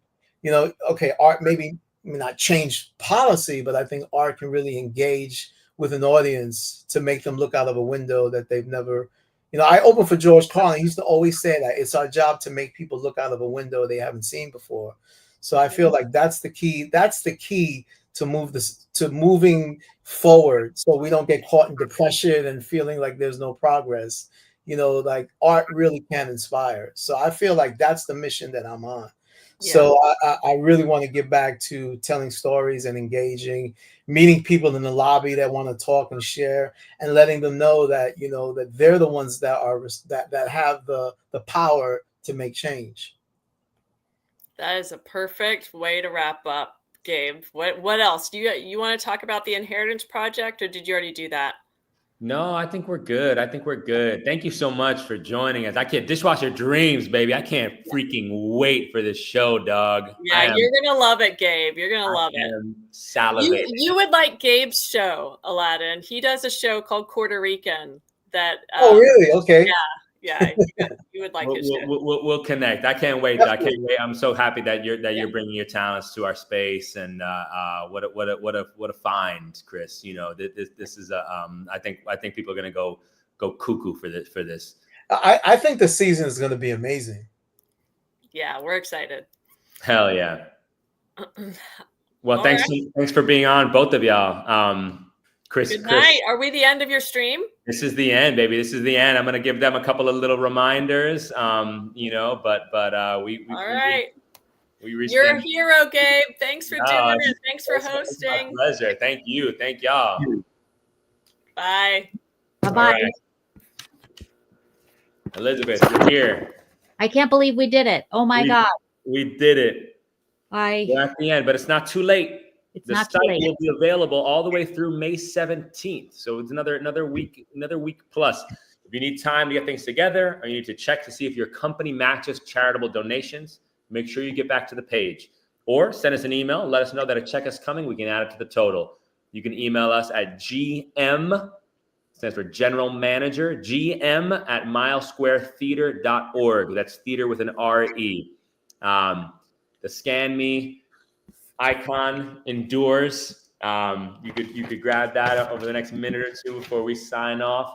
milesquaretheater.org. That's our website. You can find the link right on our homepage. In our Instagram bio, the link is also there. It's hudsongibbs.org. You search us up and you'll find us.